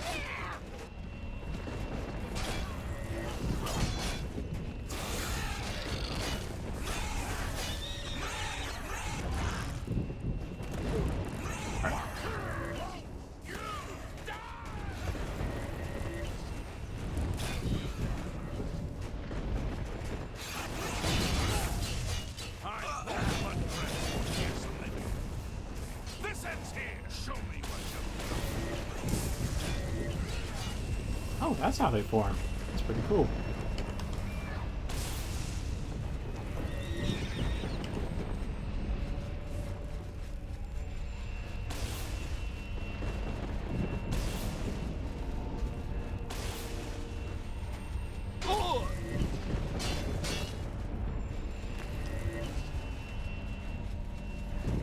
Oh boy.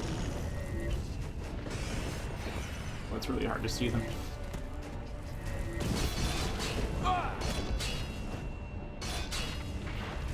Wait, is it? Am I out of charges? I'm not. You dead soldiers? Bird's dead! No!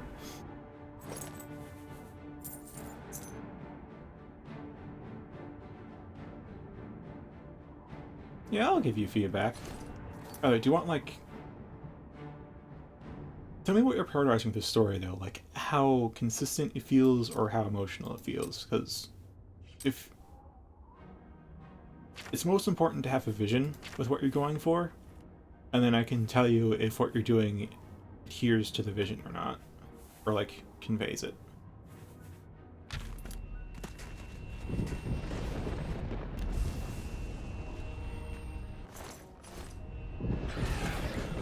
Alright, I think... Oh, motherfucker, Joffrey's dead.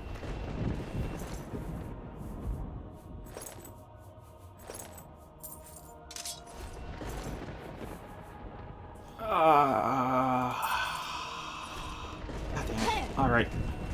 Fuckers are gonna die.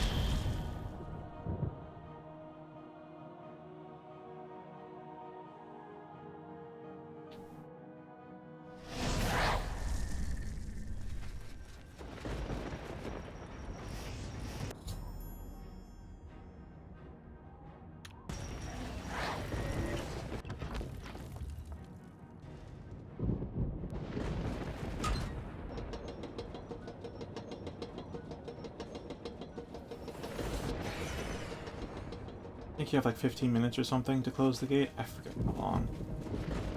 No timer. Doesn't matter.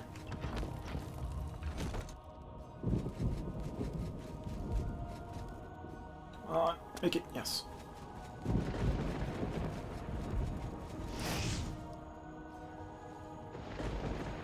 Oh!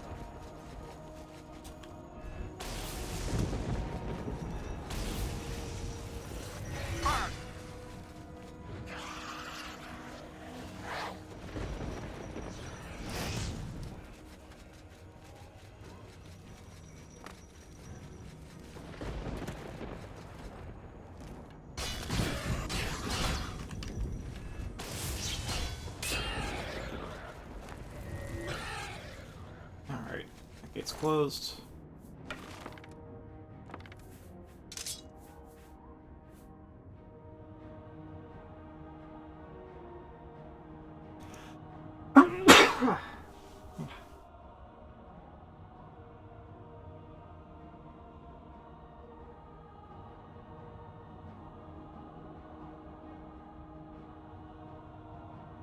Hmm. That sounds like it could get pretty complex.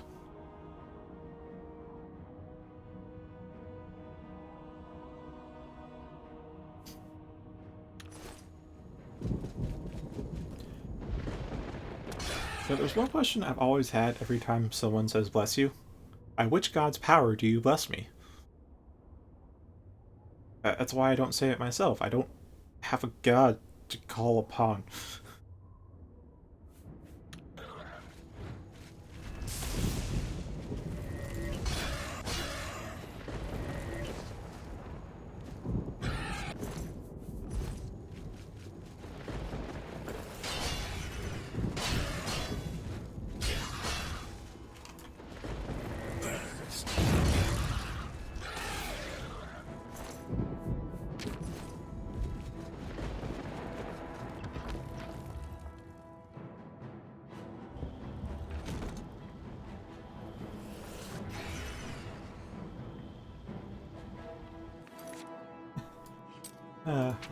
Yeah, I'm somewhere. My parents didn't raise me to be religious, so I'm not. And after playing Dark Souls and the Elder Scrolls, my view on godhood is not that it's a separate entity that's above everything, but rather a state of power that anyone can achieve. Like, you aren't a god isn't a separate entity that you either are or aren't. Godhood is something that you achieve and can lose. That's my opinion on it, so.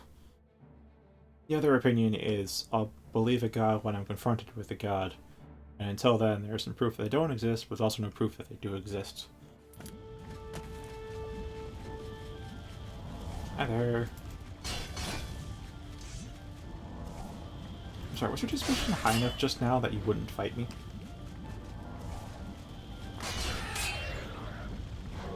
Oh, I'm not mad. Huh?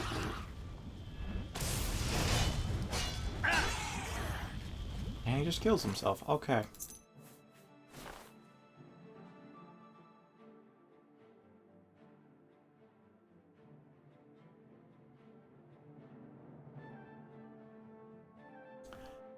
Yeah, my question on that is this darkness like a realistic evil, or is it just a kind of magical force of nature, it's evil because it's evil type of evil?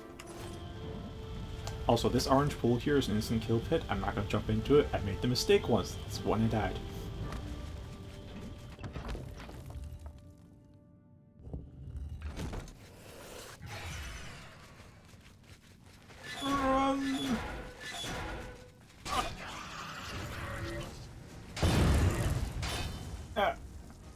Where else?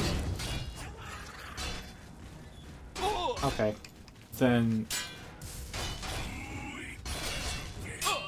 the evil itself has to have proper motivations and reasons for why it exists.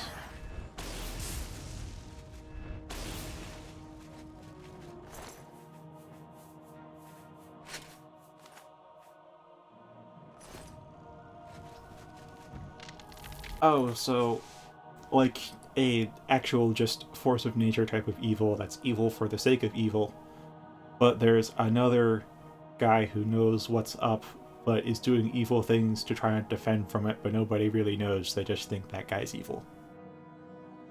Kind of thing. Basically, it's like how much backstory you need to have for your great evil, and if it has to make sense. So if you're aiming for like a believable, realistic evil, then yeah, it has to make sense. There has to be like a legit it has to start neutral and then become evil due to circumstances. But if it's just a generic evil, then you don't really need to explain it. You just have to say it's always been there, kind of thing. Oh, right. Oh, come on. Ragdolls, man. Sometimes they work, sometimes they don't.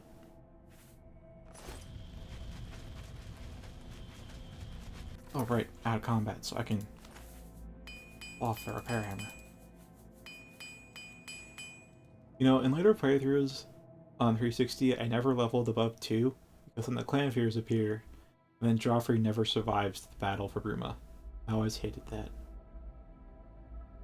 I realized that fact too late in this playthrough, and unfortunately Joffrey is dead.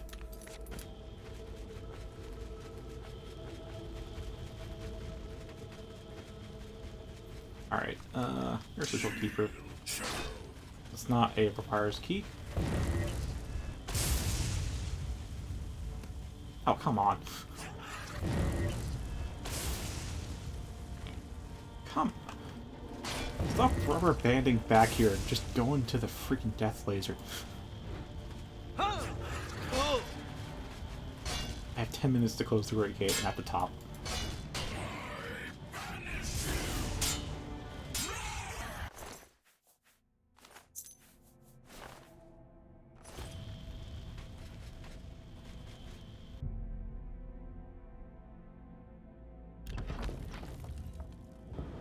Yeah,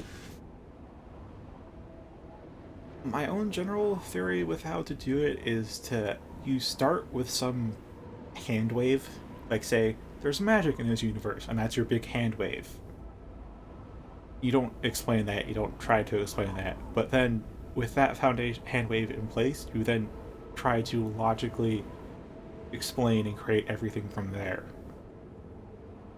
Like based on what you know of how histories and cultures evolve or come to be, how the land forms, like try to write the entire history from the point of that hand wave onwards. And if that's too difficult, then just start with the local area. You don't have to think about the entire world at once. You can just think of like one village, and the terrain it's in, and the kind of problems that would cause, and how that would make people act.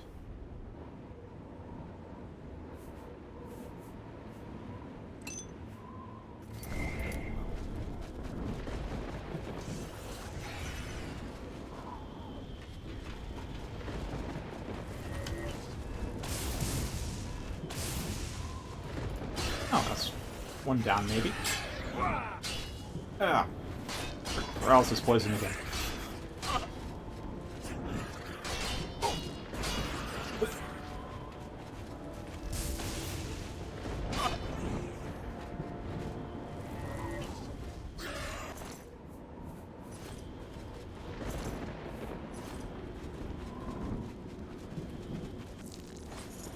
Yeah, again, you don't... Like, start with bullet points, and say you want a village to be reclusive, right? Like, they want to shun outsiders. Think of reasons as of what could justify that being the case, and then alter the terrain or the history so that such reasons occur. Like, reverse engineer the kind of world you want. Which, depending on how expansive and how long the history you want to be, that can be a very daunting task.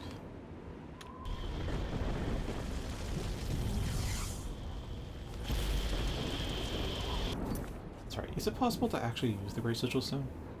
Nope. I jumped through the laser. Oh, I can't. There it is.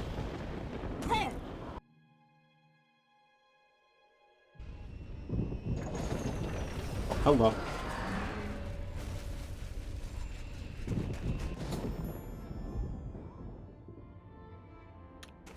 Wait, is that...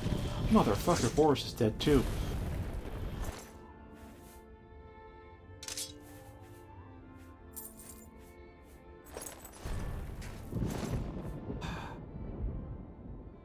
Should I take their gear because Blade's gear is rare, or should I leave it on to respect the dead? I'm honestly torn on that issue.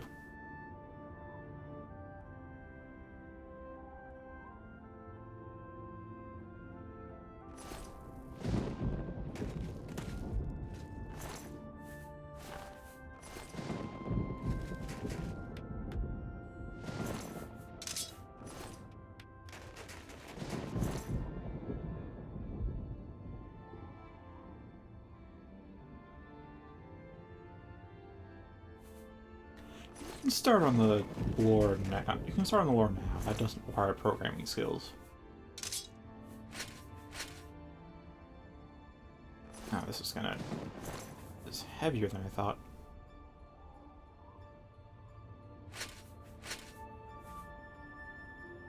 Or not as heavy. I thought I'd go over the High capacity.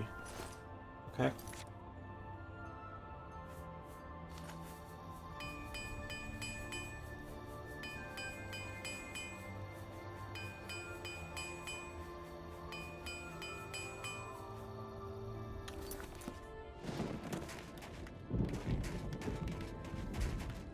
We won a great victory here today. We now have the means to recover the Amulet of Kings from Manca Cameron. But we need to act quickly. Cameron will not take long to recognize his danger. Remember, the portal closes behind you. Anything you need, carry it with you. I'll have the ritual ready in the Great Hall when you arrive. Farewell. I have everything necessary for the ritual to use the Xerxes to open a portal to Cameron's paradise. Remember, the portal will close behind you, so you will need to take everything you need. The only way to close all the Oblivion gates forever is for me to relight the dragon fires in the Temple of the One. Our only hope is to recover the Amulet of Kings from Manca Cameron. Farewell, my friend.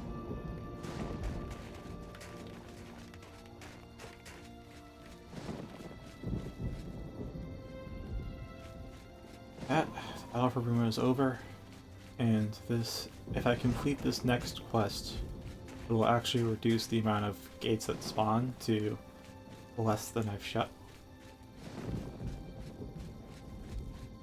So, when you start the main quest and you complete Find the Air, Oblivion gates start opening random locations around Cyrodiil. There can be a maximum of 25 gates that spawn, and they each have a 25% chance to spawn when the cell loads in. As soon as you complete the Dagon Shrine, then that bumps up to 50 gates max and a 50% chance.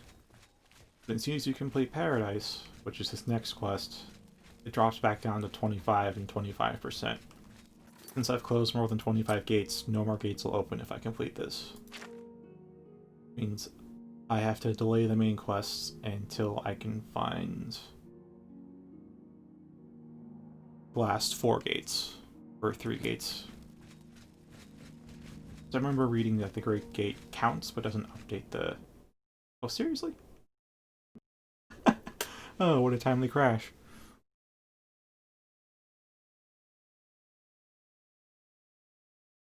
Well, there pretty much isn't anything left in the stream, so I'm going to end this as soon as I confirm where the autosave is and get back to, I guess, my Bruma home. Yeah, I think the most gates I closed was like 23 or something. Back on my 360 days.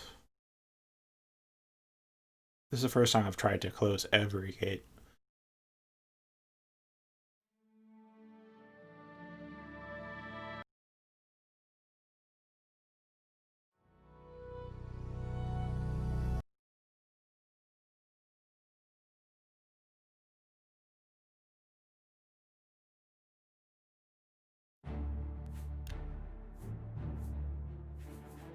Oh, okay. The autosave's at the base of the tower.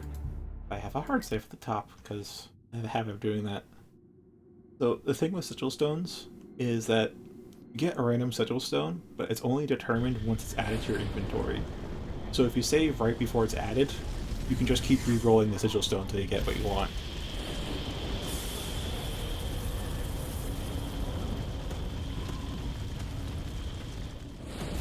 Oh, it takes me like, I don't know, 3 or 5 minutes to close a gate. I mean, at the most, it's maybe like a 20-minute affair for me. Hello.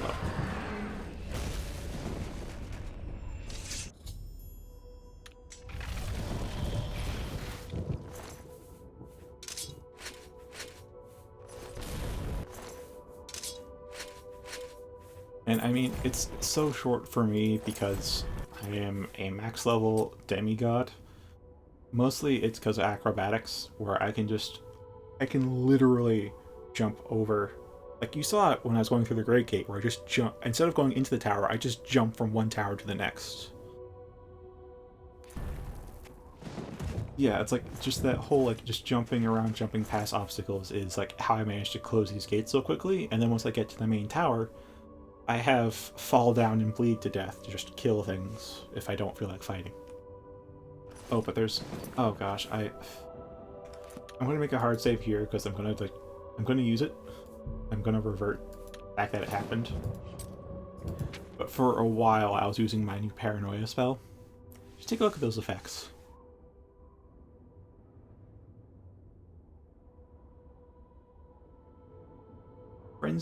Frenzy max level, 50 feet for 30 seconds, rally 100 points, 50 feet for 30 seconds, invisibility on myself for a minute, and summon a Dremora Lord for a minute and a half. So basically you do this.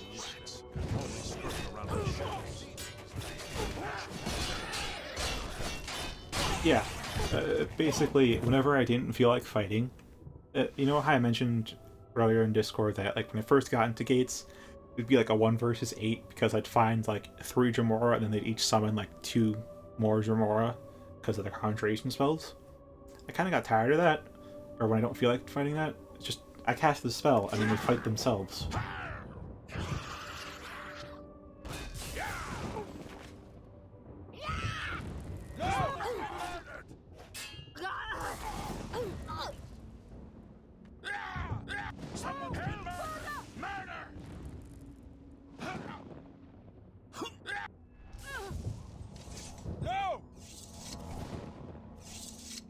So yeah, pretty much this is... And I'm invisible this whole time, so they just don't fight me. Oh my god, there's a Sigil Stone right there. Anywho. That's what I'm talking about. Where is the Sigil Stone?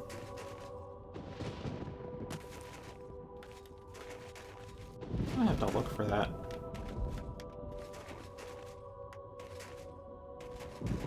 Somewhere. Oh well, I'll look for it off stream. We won a great... Yeah, I have been using Shadowplay to record a lot of footage. It's both the process of editing footage and even more so the process of exporting footage just takes forever. So I kind of lost the will to edit videos.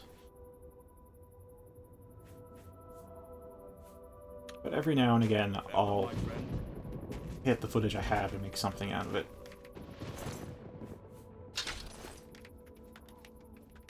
Where am I? Why are the life signatures below the ground?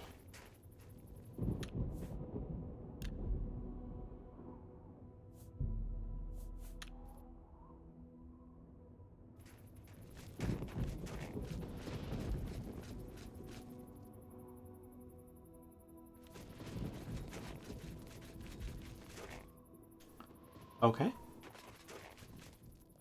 Ooh, I might be able to see the Sigil Stone a bit more easily from below. Or not, because it matches the night sky. Okay.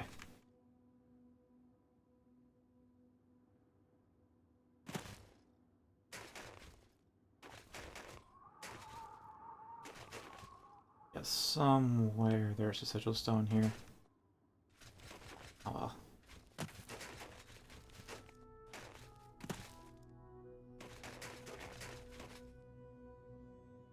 I'll look for it later off stream.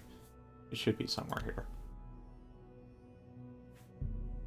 So thank you for watching, and I still don't know if I'll stream tomorrow night, but definitely on the 19th, Thursday, I'll stream that night, because that's the day I hand in my senior project, or what I have done. So I will be free from the deadline. Huzzah! Good night, and nice chat.